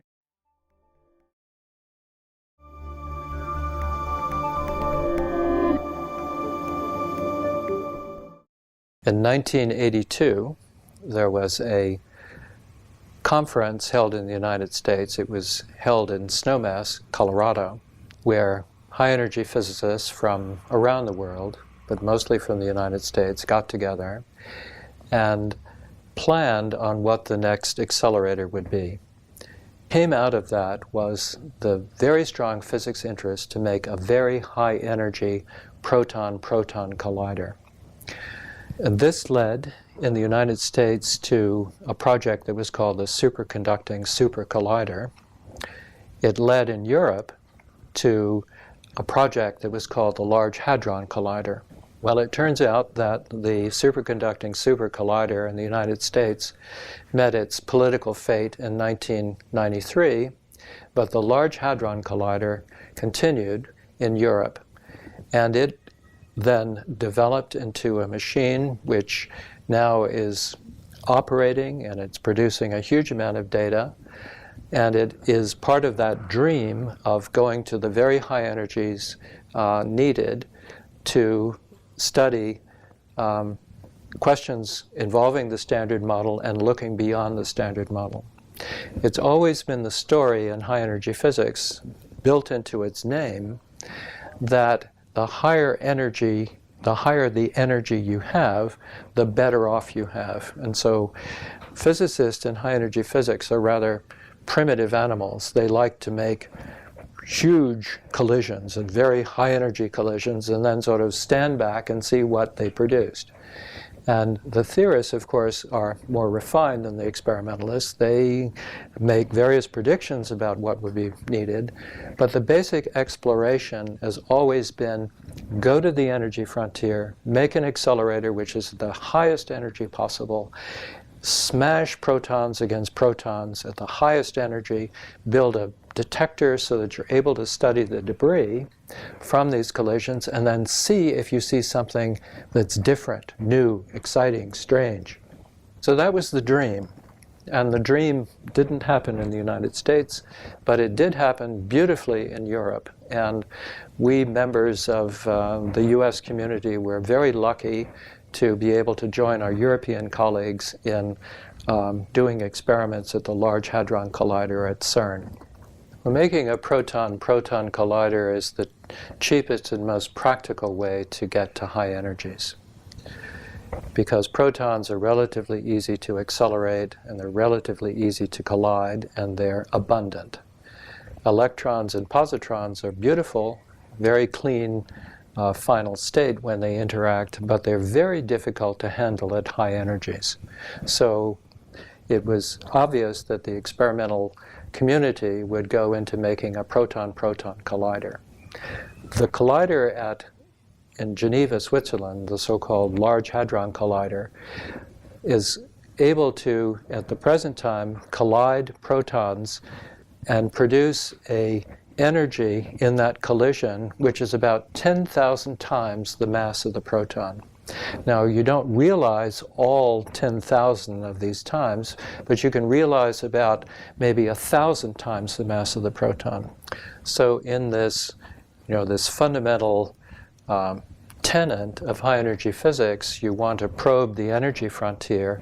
Now, at the Large Hadron Collider, we have a machine that has sufficient energy to produce objects, if they exist, which are on the order of 1,000 times the mass of the proton.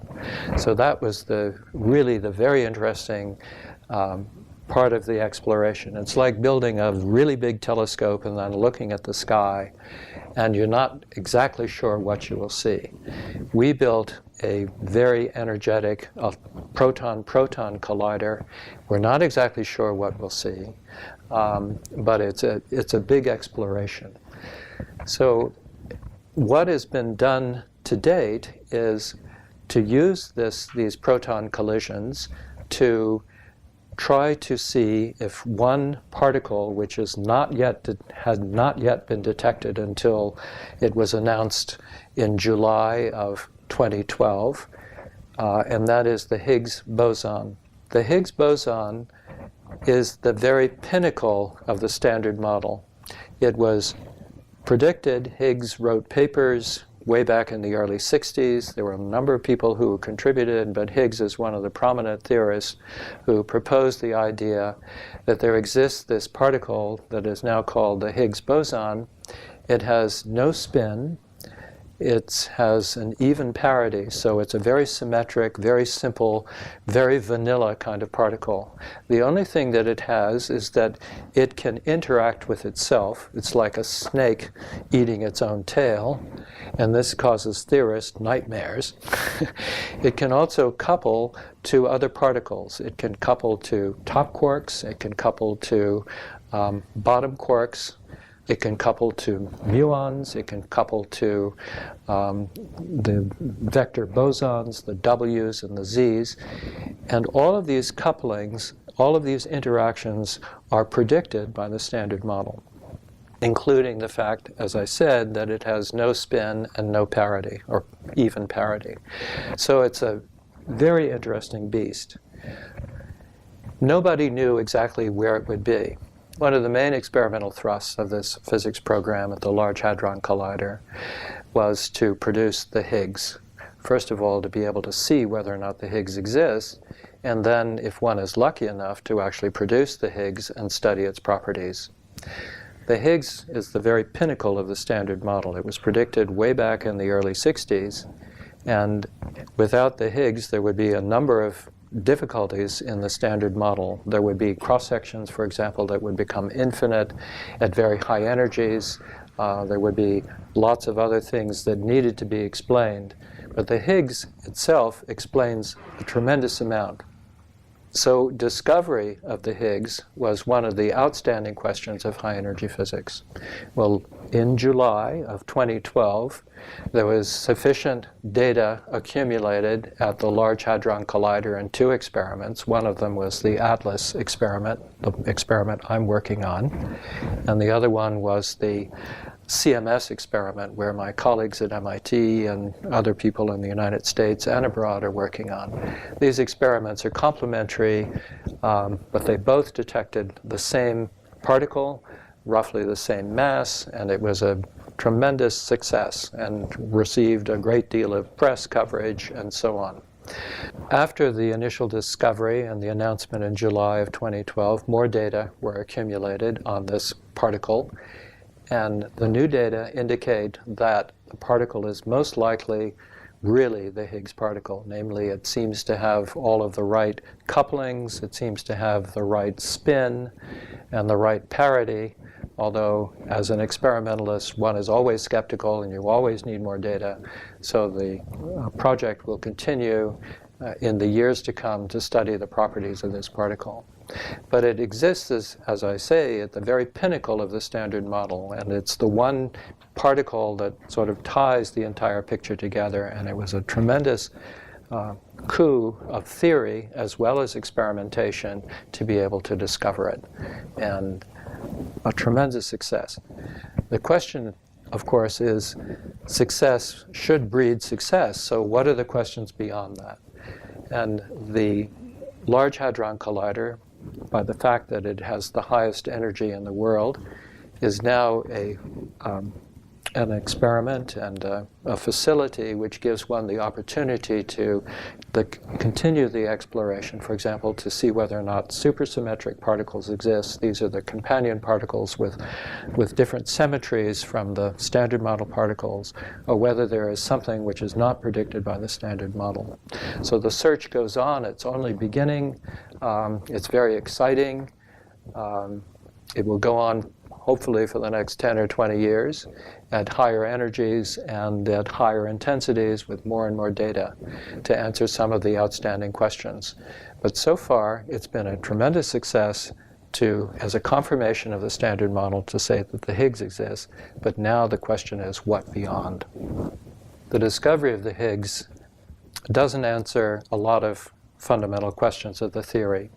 If there's nothing more than what is called the minimum Standard Model Higgs, then because the Higgs can interact with itself, there are radiative corrections that have to be accommodated. So, for example, the Higgs mass is generated by itself. It's, again, like a snake swallowing its tail. It's sort of a redundant, self-involved, convoluted theory. And to get a finite mass of the Higgs, theoretically, we've measured it experimentally, the theorists now have a great deal of trouble explaining why its mass is 125 GeV and why it can be calculated to exquisite precision by the theory. Because it can couple to itself, there are these higher order corrections where the Higgs can couple to itself, it can couple to Z bosons, W bosons, it can couple to all sorts of other things. And these couplings can then be expressed mathematically as a long series of terms. There's one term, the lowest order term is particular finite value, it's compensated by another term, but not exactly the same value. And then there's another term which compensates the second term, and another term which compensates the third term, and so on. And this series goes all the way out. And if it went all the way out to where quantum mechanical effects show up in gravity, this is an exquisitely high energy, it's so the Planck mass scale, then you have to do these cancellations in this long series to infinite precision, something like 1 part in 10 to the 32. I've forgotten about that, exactly the number, but it's considered to be unnatural to have such exquisite cancellation. And this is causing theorists a dull headache, and it's causing them a long, long headache. And it's lasted for 20 or 30 years, if you can imagine having a headache for 20 or 30 years. But, you know, we all suffer from them in this particular way. And that's sort of the edge of the theory. Nobody knows exactly how these cancellations happen and why they're done in such exquisite numerical precision. So this is the grounds for other extensions of the Standard Model or other aspects of the theory, and this is, again, the cutting edge for the experimentation. One explanation would be that there is supersymmetry. Supersymmetry addresses this exquisite cancellation and says, oh, well, it's perfectly natural because the supersymmetric particles then participate in this series of these higher order interactions, and they cancel each other, and by the fact that there's so many parameters in the supersymmetry theory, the cancellation is relatively easy. And that's one explanation. Another explanation would be, well, maybe the Planck mass where quantum mechanical effects come in and gravity is too high in energy, and maybe there are other energy thresholds and we don't understand sort of the extension, the high energy behavior of the theory. Or there can be other things, such as space and time could have much more complexity. Instead of 4 dimensions, there could be 10 dimensions, and the other 6 dimensions could be compactified. They could be small dimensions, and maybe this explains the weakness of gravity. This explains maybe something to do with of how the Higgs mass cancellation and its series, the snake eating its tail, is able to come out with a finite number. So it's very interesting. Before the Higgs discovery, the focus was the Standard Model Higgs through electroweak interactions, neutrino scattering, E plus E minus annihilation at the z-pole, these higher order corrections, all predicted the mass of the Higgs, and it was something of order 65 times the mass of the proton, or maybe a few hundred times the mass of the proton with large errors. It was discovered at 125 times the mass of the proton, roughly, just sort of where it was predicted. And now everybody's looking around and saying, well, that's very nice, but what's next? The energy of the LHC will be upgraded to a higher energy, and also the intensity of the beams will be upgraded to more intense beams. So one would be able to probe to larger mass objects as well as more rare processes, given more beam and more data. So the exploration will continue, and it will go on for the next 20 or 30 years, hopefully. And it'll be quite interesting to see what happens, because again, we had this wonderful prediction of the Higgs in the Standard Model. Now what will be discovered is something which is beyond the Standard Model. And it hopefully will open up a completely new field of physics. Hopefully it'll be a cornucopia of interesting phenomena that experimentalists and theorists can try to understand. And that's what one hopes for in this exploration. And it will go on, and I think that I hope it has a reasonable likelihood of revealing something new and exciting.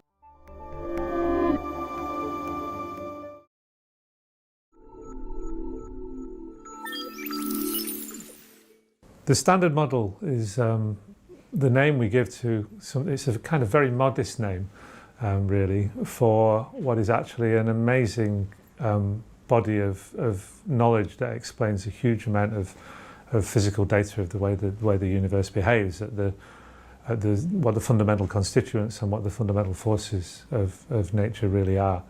and how they bind together and how they produce the world around us. So the Standard Model is kind of, you know, you'd think you'd call it something a bit fancier than that, but that's what it's called. I remember I grew up in Manchester, and there was a really, really good Indian restaurant that was called the Standard Indian Restaurant. And I think the standard meant, you know, like the standard, it's the big flag, it's the thing you're proud of that you carry in front of you in an army or something. I think that's the way to think of the Standard Model as well. It's this kind of, it's the best model. It's like, that was the best restaurant, this is the best model. It came about, it's really a collection of ideas with some really core underlying principles that bind it all together. And probably the core underlying principle is to do with the idea of symmetries. And there's things that we call gauge symmetries that I'll come back to in a minute. But the way it arose really was in trying to understand the fundamental forces of nature. So in the middle of the 20th century, we had Feynman and Schwinger and Tominaga had put together the first real complete quantum theory of one of the interactions of what we now call the Standard Model. That interaction was electromagnetism, which is, you know, it's light, it's photons, it's what we see, it's the way charged particles interact. So kind of the natural successor of Maxwell's equations from many years before. But they made it into a proper quantum theory that was super precise and predictive. And then people were trying to, and that was based on a symmetry. It was based on an idea of symmetries. So people started to say, well, we know there are other forces in nature. We know there's a weak nuclear force that we were just beginning to get data on and understand, which is involved in radioactive decays. It's involved in the way there's fusion reactions in the sun. So can we use these principles that work so well for electromagnetism to describe these other forces? There's also throughout the 60s and 70s, it gradually became known there were these other particles that we call hadrons that interact via a strong nuclear force, which is the force that keeps the protons and neutrons bound together inside an atomic nucleus. Can we understand the strong force in terms of these kind of principles, these symmetry principles? You know, when you have a good idea, you try and use it over and over again. So you try and use this idea of symmetries to describe all the forces. And actually, there are two big breakthroughs really in that. Then in doing that, there were some problems in that. I guess the first problem is that the hadrons, there were too many hadrons, there were so many of them, the way they interacted didn't seem to match these symmetry principles. And that was only really solved in the 70s and 80s when it became clear that hadrons were not fundamental particles, that they're actually made up of quarks. And once you understand that, then you can write down a theory of how quarks stick together, what the fundamental strong force between quarks is. And that they're carried by a particle called the gluon. And that became what we now, part of the Standard Model that we call quantum chromodynamics, because in the same way that electrons have electrical charge, you have to invent another kind of charge for the strong force, and they call it colour. There's just no particular reason except that we like to use words that are not too unfamiliar, even for forces and ideas that can be very unfamiliar sometimes. Anyway, there is a symmetry behind the strong interaction, this QCD, quantum chromodynamics, which in some ways is very similar to the symmetry behind the photons, but it's a different symmetry. So there are, for instance, there are 8 gluons where there's only one kind of photon, and there are other differences also connected to the fact that quarks can never be free on their own. An electron can be free on its own, but because of the nature of the strong force, a quark can never be. And that was all kind of worked out over those decades in the kind of 60s, 70s, 80s, and beyond actually. Still into the 90s, we're still understanding this, how the strong nuclear force works. And I kind of skipped over the other fundamental force that's in the Standard Model, which is the weak force. And the reason for that is because on the one hand, the weak force should be easier than the strong force to understand, because we kind of knew, we knew that it interacts with electrons and muons, and we could see that, so we didn't have to wait until we discovered quarks to work out what was going on.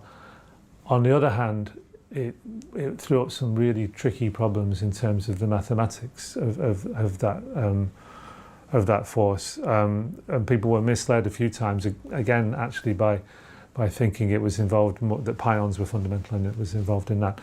But in the end, it boils down to that there is another symmetry behind that force as well. The unique thing about that force is that the particles that carry the force have mass. So well, actually, there are a couple of weird things about it. The other weird thing is that it only interacts with left-handed particles and not right-handed ones, but that's something else. But this business of the mass was a bit of a roadblock, and it mixes in with the electromagnetic force in a way that is not so clear either. And in the end, to solve that issue of how you can have the W and the Z, which are the equivalent of the photon. For the electromagnetic forces carried by the photon, strong nuclear forces carried by the gluons, both of which are massless, but the weak forces carried by the W and the Z boson, both of which have mass. And that incorporating that mass properly into the theory was very tricky, and that led to kind of the final postulated particle of the Standard Model, which is the Higgs boson, which is what allows, first of all, the W and the Z, but actually in the end all the fundamental particles to have mass. The Higgs boson is kind of the manifestation of a kind of background energy field of the universe, and it's by interacting with that the W and the Z and the other particles get their mass. So in the end then you have a picture of these kind of arrived at through this kind of fairly tortuous route, but quite quickly, of a Standard Model which is based on three forces. There's electromagnetic force, the weak force and the strong force. There are 6 kinds of matter particle basically. So there's an electron and a neutrino that goes with it, which has no electric charge. And then there's the up quark and the down quark. And from those you can pretty much build the rest of matter, because an up and a down, 2 ups and a down quark will make you a proton, and 2 downs and an up will make you a neutron. And if you have protons and neutrons, you can make all the atomic nuclei. And if you then have the electron as well, you can make all the atoms and all the chemistry and everything that well we see around us. But for weird reasons we don't really understand, nature has copied that again. So there's another heavier version of the electron called the muon, and it has a neutrino, and then there's the charm and the strange quark as well. And then again, there's another heavier version which is called a tau lepton, and it's neutrino, and the top quark and the bottom quark. And then you've got these kind of 3 generations with 4 particles in each, and so you've got the Standard Model there. And then those interact by exchanging the bosons, we call them, of these forces. So the electromagnetic force, everything that has electrical charge interacts with, so that's everything except the neutrinos. The weak force, everything interacts with the weak force, although all of them very weakly. And then the strong force, only the quarks experience the strong force. It ignores the electrons and the neutrinos and things. But and then underlying that and allowing them all to have mass is the Higgs boson. And with that setup, there's quite a lot of arbitrary parameters in there. A lot of things we don't know, like why are there 3 generations? Why are the masses what they are? Why is the top so super heavy and the neutrinos so super light? We don't really understand all of those things, but nevertheless, if you think that you've got those 6 quarks, 6 leptons we call them, which is the electron and the neutrinos and things, and 3 forces based on symmetry principles, then you can explain basically all the data that we see in our particle colliders. You can explain the whole of the periodic table of chemistry and therefore the biology that flows through it. That's quite a big deal for something we just call the Standard Model. Not to say, so the Higgs was the last thing predicted by the Standard Model and was discovered recently, relatively recently in 2012. But that's, as I say, it's not to say that there aren't open questions about the Standard Model. Now that we've actually discovered the Higgs, then the Standard Model in principle can make predictions up to really high energies, and there's some very weird things that can happen when it does that that we don't fully understand. So it's actually very hard to calculate in some things with the Standard Model, even though in principle it could predict everything. It's very hard to calculate, for instance, in the strong forces. We don't really know how to calculate all the masses of the hadrons and things. We can calculate some of them, and there's progress being made, but it's quite difficult. So you have a basic theory, you want to follow the consequences of the theory through to understand all the phenomena that come from it. With the strong force, that's quite a challenge. With all the forces, as you go to high energies, that can be a real challenge. But there's interesting calculational challenges and techniques and physics to be done there. Then there are also things about the Standard Model that seem a bit arbitrary, and we'd like to see, they kind of hint at there's some underlying structure. So if you think about the periodic table of atoms, the structure of that table is part of the genius of it being put together, because it's a big clue as to how atoms are made. You know, you've got all the metals in one column, basically similarities in behavior in each column, and then they get gradually heavier as you go down. That's kind of reminiscent of what I just described as in the Standard Model, that you have, you know, the electron and its neutrino and the up and the down quark, and then everything the same, only heavier, and then everything's, maybe that's hinting that these are not really fundamental. Maybe like the atoms, they're made of something else, and maybe there's some underlying principle that means there has to be 3 copies of this, and they have to have masses that increase. We don't know. So that the Standard Model is so subtle in some ways and complex that might even be built into the Standard Model, possibly in ways that we don't fully understand, or it might mean that there's more physics, more likely probably that there's more physics beyond the Standard Model that we don't yet understand. And there's another, I mentioned briefly the fact that the weak force only interacts with left-handed particles.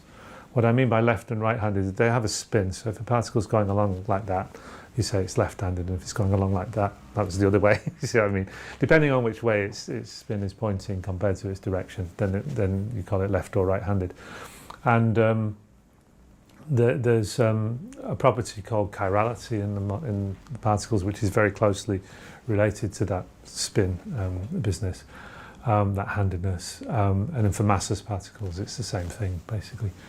And we know the weak interaction only interacts with the left-handed particles and the right-handed antiparticles. And we don't know why. We don't know why that should be. Is there another version of the weak force that's even weaker that interacts with the other ones? Or we just don't know.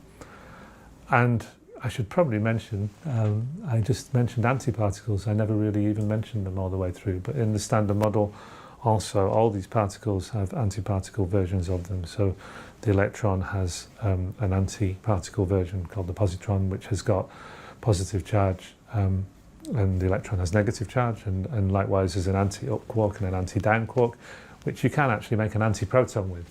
They're making anti-hydrogen at CERN at the moment with antiparticles of the proton and of the electron. So that's all kind of there. Antimatter exists. What we don't understand is actually why there isn't more of it, because you would imagine that in the Big Bang maybe you create equal amounts of matter and antimatter, because that's what happens in our particle collisions. But in that case, where did all the antimatter go? It's not in the universe around now. We can make it, but as far as we can tell, there are no planets or galaxies made of antimatter.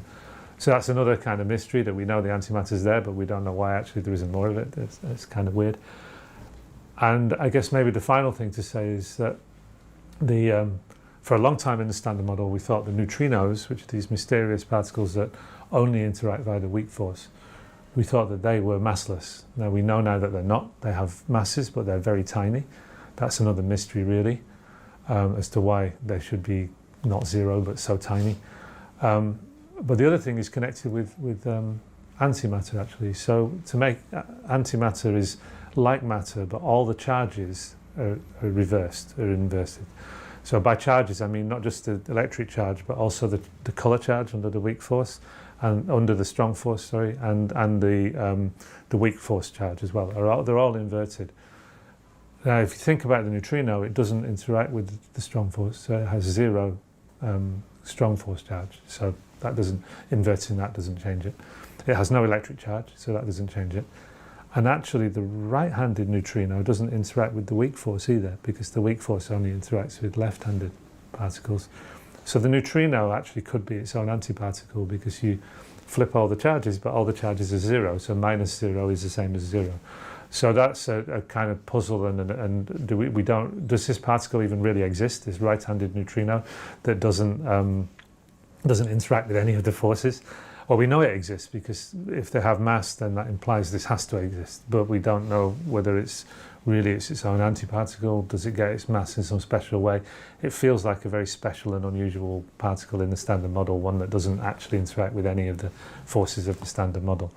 So that's another very active area people are looking for rare decays and things, where we might learn more about that and whether this neutrino is its own antiparticle.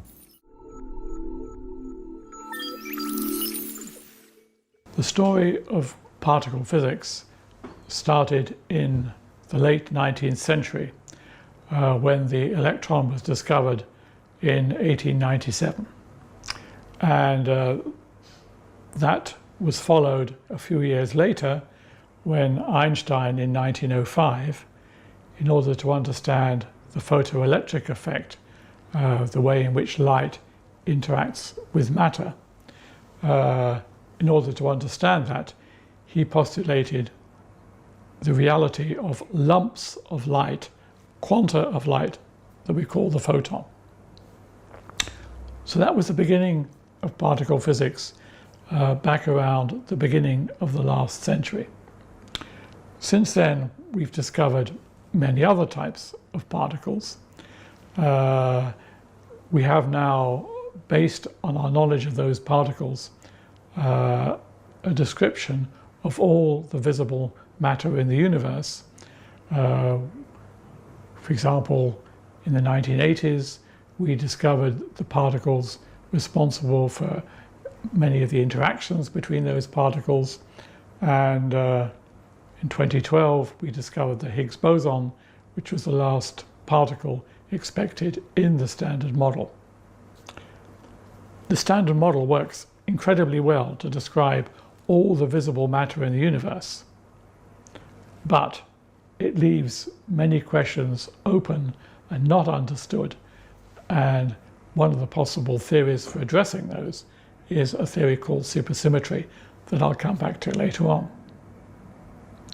But let's go back to what we know about elementary particles and the roles that they play in this Standard Model.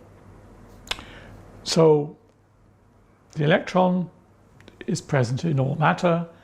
It makes atoms because you've got this cloud of electrons around a nucleus in the middle. So the nucleus was discovered by Rutherford, and then in the first part of the last century, it was realized that the nucleus is made out of two different types of particles called protons and neutrons. And if I'd been talking about particle physics 70 or 80 years ago, I might have said, you see, the protons and the neutrons, those are fundamental particles. In fact, now we know better, and we know that inside protons and neutrons are smaller, more fundamental objects called quarks. So those quarks were postulated in the 1960s by Murray Gell-Mann and George Zweig in particular, and subsequently we got a great deal of experimental evidence for the existence of those quarks. So nuclear matter is made up out of quarks. We have these electrons going around the outside to make atoms. Now, many other discoveries in particle physics were made using cosmic rays. So these are energetic particles that are bombarding the Earth all the time. And they were discovered first by physicists going up under balloons who discovered this ionizing radiation. And then later on, people studied the showers of particles produced by this radiation, and they discovered, for example, antimatter, and they discovered that in parallel to the electron, there was a heavier particle, much like the electron, but 200 times heavier, called the muon. Other particles were also discovered in cosmic rays in the 1930s, 1940s, and 1950s. For example, things that we call strange particles. These are particles that behaved in an unexpected way, living much longer than we had expected, and we now know that that's because they contain another type of quark. So the constituents of matter are the quarks on the one hand, the electron, the muon, and actually there's a third electron-like particle. And there are also things called neutrinos. So neutrinos are very light, neutral particles which are linked together to the electron and muon and so on, and they are emitted in forms of radioactivity. For example, the neutron is an unstable particle and decays into the proton, an electron, and a neutrino. So the matter particles are the quarks, the electron-like particles, and the neutrinos. Between these particles of matter, we have 4 different types of interaction. So we have gravity, we have electromagnetism, so that's a unified theory of electricity and magnetism that was actually constructed by James Clerk Maxwell here in King's College London just over 150 years ago. And then at the level of particles, we have 2 other types of interaction. We have a strong force that holds quarks together inside protons, protons and neutrons together inside nuclei, and we have a weak force responsible for forms of radioactive decay, for example, emitting neutrinos. The Standard Model is a theory that describes all these matter particles and all the fundamental interactions with the exception of gravity. That's a tough one. And it's all described on my pullover. So the top line is our mathematical shorthand describing the fundamental forces. The second line, how the fundamental forces act on the particles of matter, shown here by the symbol psi. Think photoelectric effect. And the 2 bottom lines, those are related to the Higgs boson, which is the particle which is responsible for the masses of the elementary particles. So the masses of the particles of matter come in the 3rd line, and the 4th line is how it gives masses to particles responsible for interactions. So it's all there on the pullover. So let me describe a little bit more about how the properties of the Standard Model particles were established and how the Standard Model itself was verified. So in the 1980s, we discovered the particles responsible for the weak interactions. Those are particles that weigh something like 90 times as much as a proton. So although they're in some sense very small particles, they're very heavy. And one of the big puzzles is why are they so heavy? So that was in the 1980s. In the 1990s, experiments at CERN and other big particle physics laboratories verified the predictions of the Standard Model in great detail. So you can say that by around the year 2000, the 2 top lines on the pullover had been checked with an extremely high precision. Many of the predictions of the Standard Model had been verified with an accuracy of a fraction of a percent. But there was still something missing in the year 2000. And what was missing was an explanation of where the particle masses came from. So that, as I mentioned, is what's described in the 2 bottom lines. And by doing the very detailed measurements of the Standard Model particles, we could be sure that there had to be something, but whether it was really the Higgs or not was not established until 2012. So the Higgs boson was discovered in 2012, and you might say, okay, Standard Model finished. We can all go home. But there's many puzzles outstanding that we need to try to understand. So for example, why are there so many different types of fundamental particle? We know that there are 6 quarks, but why? We know there are 3 neutrinos, but why?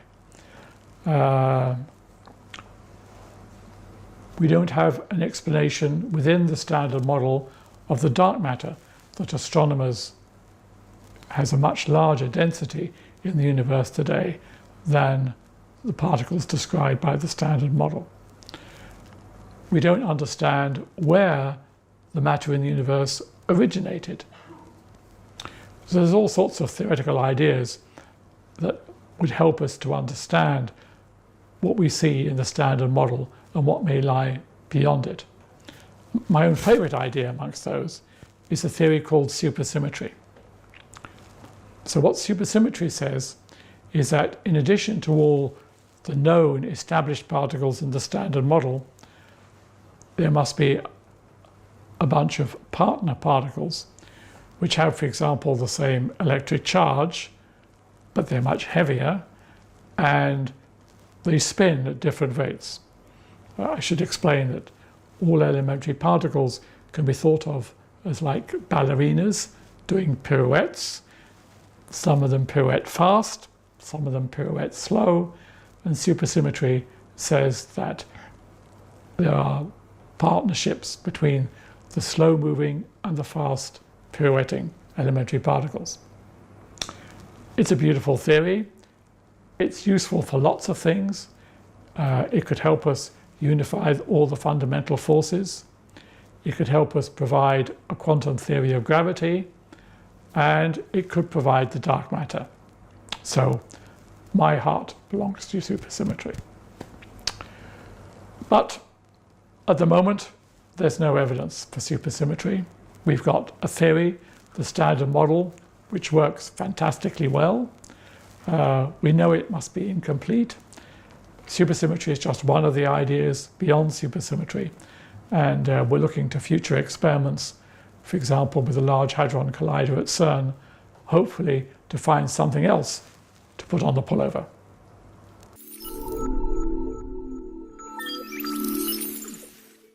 Atlas is a name for 2 things, really, which are kind of in some ways distinct. One is that it's the name for a particle detector on the Large Hadron Collider, which I'll say a little bit more about in a minute. The other is that it's the name for a huge international collaboration of particle physicists, more than 3,000 of us from all over the world, who built that detector, who run it now and collect data with it, and who analyse that data and publish papers about physics based on the results from Atlas. So it's, people refer to the Atlas collaboration and the Atlas detector. So to start maybe with the Atlas detector, which is probably the most interesting thing. The Large Hadron Collider is this 27-kilometre tunnel in the Geneva region of Switzerland, on the border actually with France, underground. And the point of that, what the Large Hadron Collider does is it contains the 2 highest energy beams of particles that we've ever managed to focus and steer and create in the laboratory. And we bring them into head-on collision with each other in 4 separate places on the ring. And each of those places, the idea is when these protons collide at these such high energies, then it's giving us access to physics at the highest energies, which also actually means the shortest distances. So you can think of it as the most powerful microscope that we've ever built, actually, because we're studying the structure of matter at the smallest distances that humanity has ever been able to probe. And so the information from that short distance physics, from that structure of matter, is contained in the products. So when these protons collide, they fly everywhere.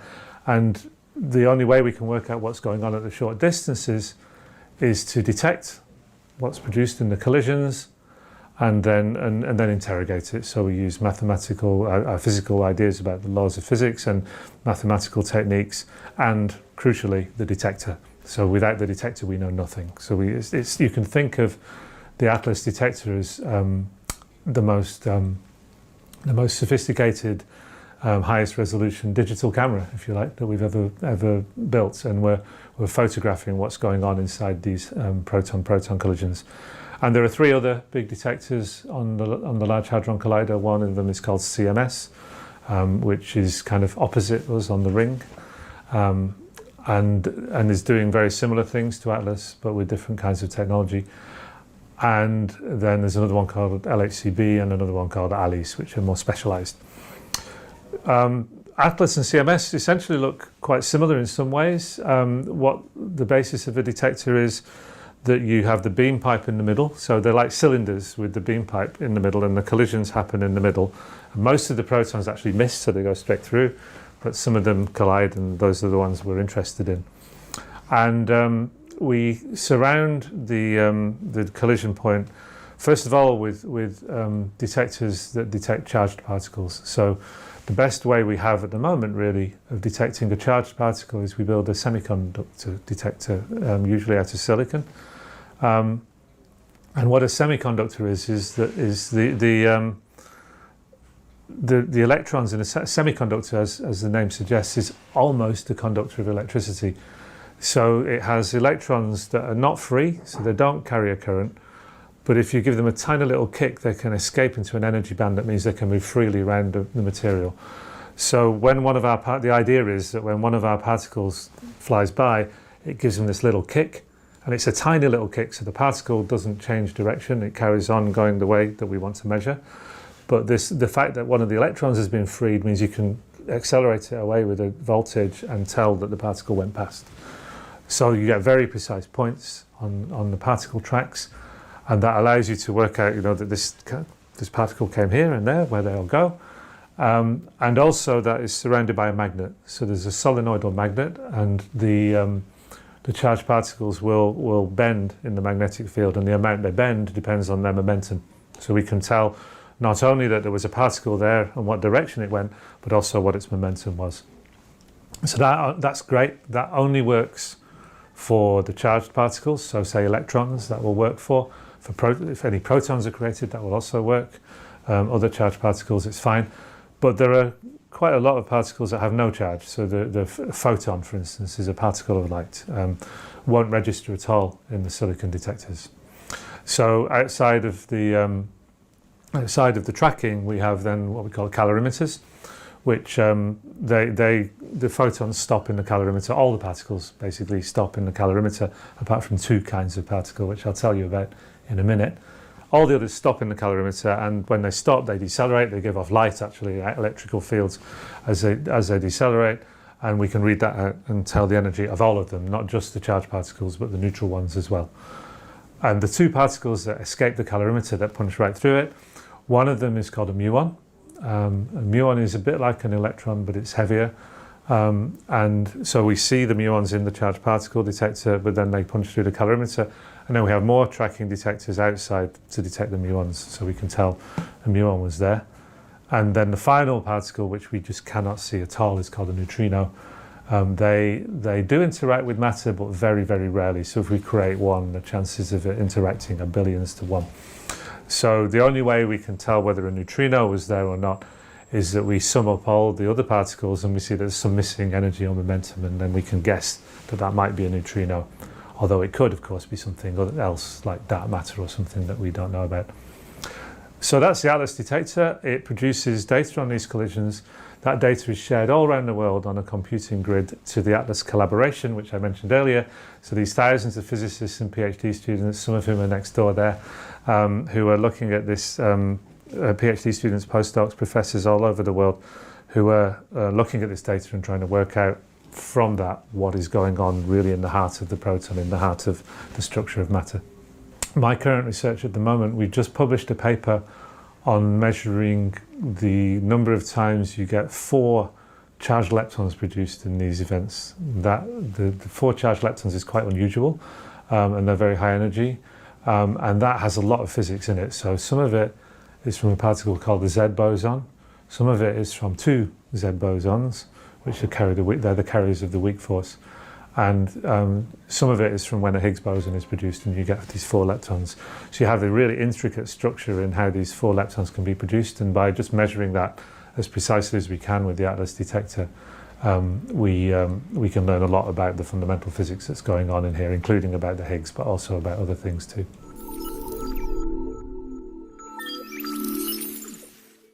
One of the things I worked on was the discovery of the Higgs boson at the CERN's Large Hadron Collider, which was announced, what is it now, 7 years ago, 2012, time flies. That was a really significant moment in physics. It had a really big impact on the field and beyond, actually, and for a number of reasons. So I guess first of all, starting with the physics, we have this rather wonderful theory of the fundamental forces and interactions of nature that we call the Standard Model. But in its most naive, I mean, it predicts infinitely small particles interacting with each other that can build up to make the world around us, and it's an amazing kind of achievement mathematically and scientifically. But in its most naive form, it doesn't work because it doesn't allow these infinitely small particles to have mass. And we know that they do. And so the way around that, a mathematical trick that was invented actually in the early 60s, even before we knew about all the particles of the Standard Model, was to introduce a kind of background energy quantum field which fills the whole universe. And it's by interacting with this quantum field that particles acquire mass. So it's, in a way, it's not something they have of their own, it's something they get because they're kind of sticking to this field. And then you ask yourself, well, that's a nice theory, it makes the maths work, but I don't really believe it until I see a bit more evidence. I'm not a theorist, I'm an experimentalist, so I'd like to see a bit more evidence than just, oh, the maths looks good. So how do you tell that there's something filling space? I mean, you can tell, for instance, that there's air in this room, many ways, but one way you can tell is that the sound waves from my mouth can travel through it. So I'm making pressure waves in the air and they travel to the microphones and pick it up. That wouldn't happen if there was no air in the room. In a vacuum, no one can hear you talk about physics. The Higgs boson is the analogy of the sound waves, but for this background energy field of the universe. So if this background energy field exists, if you hit it really hard, then it will wobble. And it's a quantum field, so a quantum wobble is actually a particle, it's a quantum particle, and that's the Higgs boson. So the impact of the Higgs boson was much more than, oh, we've just found the last particle of the Standard Model, which indeed it was, that's true as well. But the main thing was it proves that this background energy field of the universe is there, which vindicates the kind of idea about how all particles get their mass, the mass of fundamental particles. So that's a huge kind of impact. It was a massive prediction of the Standard Model of something completely new that turned out to be right. So it's a big confidence builder in our understanding of nature in that sense. But another way it has an impact is that it was the last particle of the Standard Model. So all my physics career, we've had the Higgs boson on the horizon that we think this is there, but we don't really know. Now we know. So what's on the horizon now? What's going on now? And I have in my, the way I think of physics as an experimentalist, I think we're explorers. I think that when you look at the Large Hadron Collider and it was studying nature at these high energies and small distance scales that we've never seen before, I think of it as like we're landing in a new country and we're exploring this new country and we're wandering across it and seeing what we can find. And for all my career, we've had the theoretical physicists have drawn a map and said, this is what you should find, go and look. And we went and looked, and indeed there was the Higgs boson, it was there, they were right.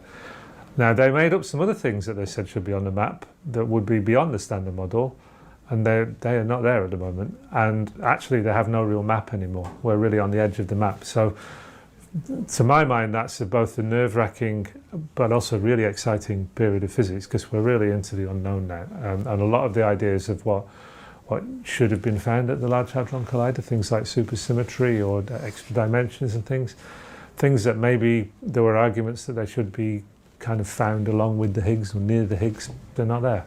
I mean, they might be. We've got a lot more data to come, but they certainly weren't as obvious as many theorists told us they would be. So we're really off the map. We're really sailing into this ocean now, kind of leaving the islands behind us.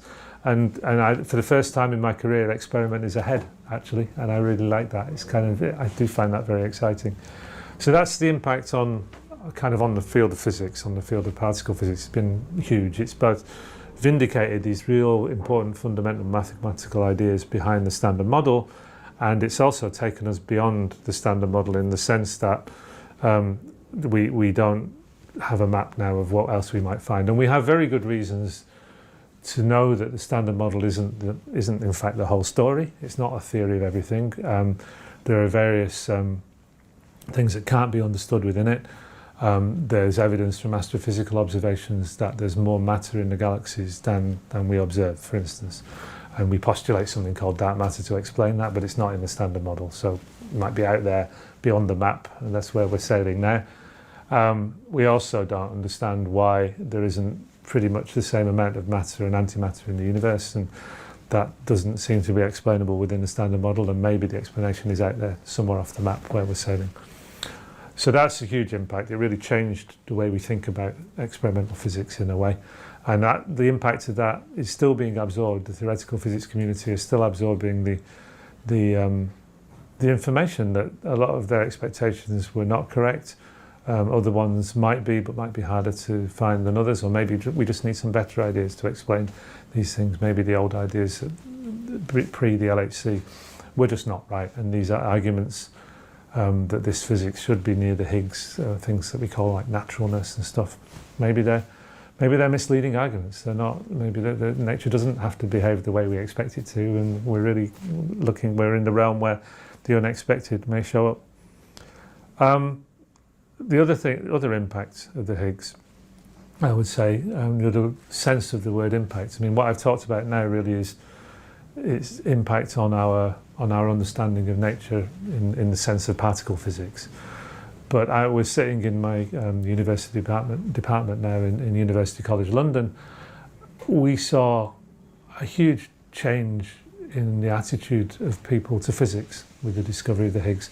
I was writing in newspapers and doing some TV programs and things around the time, and the excitement around that discovery, and it's not, I mean, the general public were excited about it in a way that I didn't really expect, because it's quite hard to understand what it means, but somehow it caught people's imagination in a way that I didn't expect, and that changed the perception. I think it wasn't just the Higgs there; it was, this huge machine at CERN, and the excitement of the technology and all the things that go with it, and the international collaboration and everything. But somehow the Higgs discovery raised the profile of all of that, and raised the profile of exploratory science and research in general in a way that maybe it's not very common. I mean, it does happen, but gravitational waves was another big discovery that had a huge impact. I think the Higgs was one of those things, and I think we're still seeing the knock-on effects of that. So okay, it's gone out of the public eye as much now. These things don't go on forever, obviously, but still CERN is better known than it was. Particle physics is better known than it was. And amongst the people that really matter to us in universities a lot, which is the young kids who are deciding what to study, more of them are deciding to study physics again now, and I think some of that is because of the Higgs boson. There was a feeling that maybe the physics was the science of the 20th century, and maybe the 21st century belongs entirely to, say, biology and the life sciences and things. And I think it changed that perception, and that there's still exciting new physics, new research to be done, exciting technologies being developed as well, and important new knowledge to be gained in physics. And I think, although the public interest obviously died away, we didn't go back to the same place. I think we've stayed in the place where physics is seen as more relevant, more interesting, more exciting than it was before. So and that's because it had a real impact on the science. It also had this impact on the wider society, I think, which was very important. The future directions is, of course, the fact that we're off the map now means that they're a lot less clear than they were.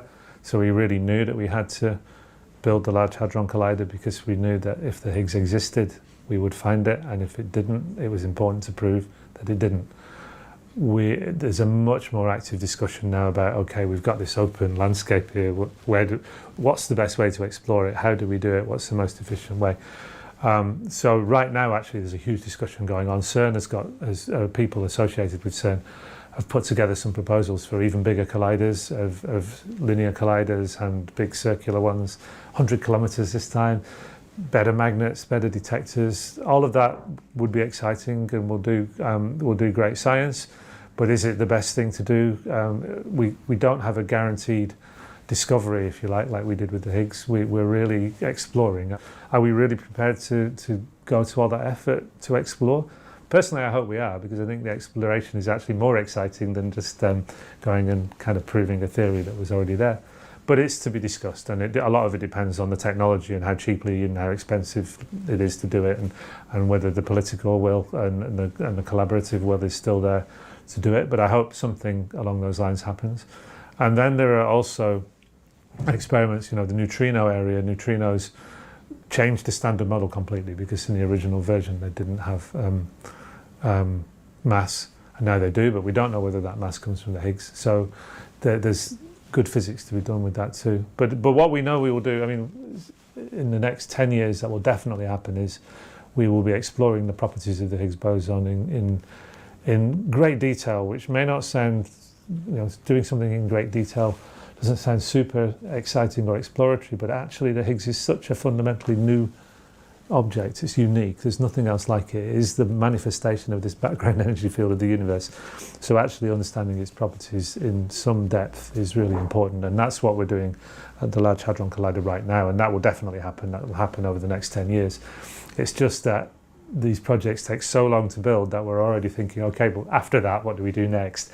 And that's where it's not clear. That's where there's a real good, active scientific discussion to be had, and then a technological and a political discussion as well, because these projects are so big.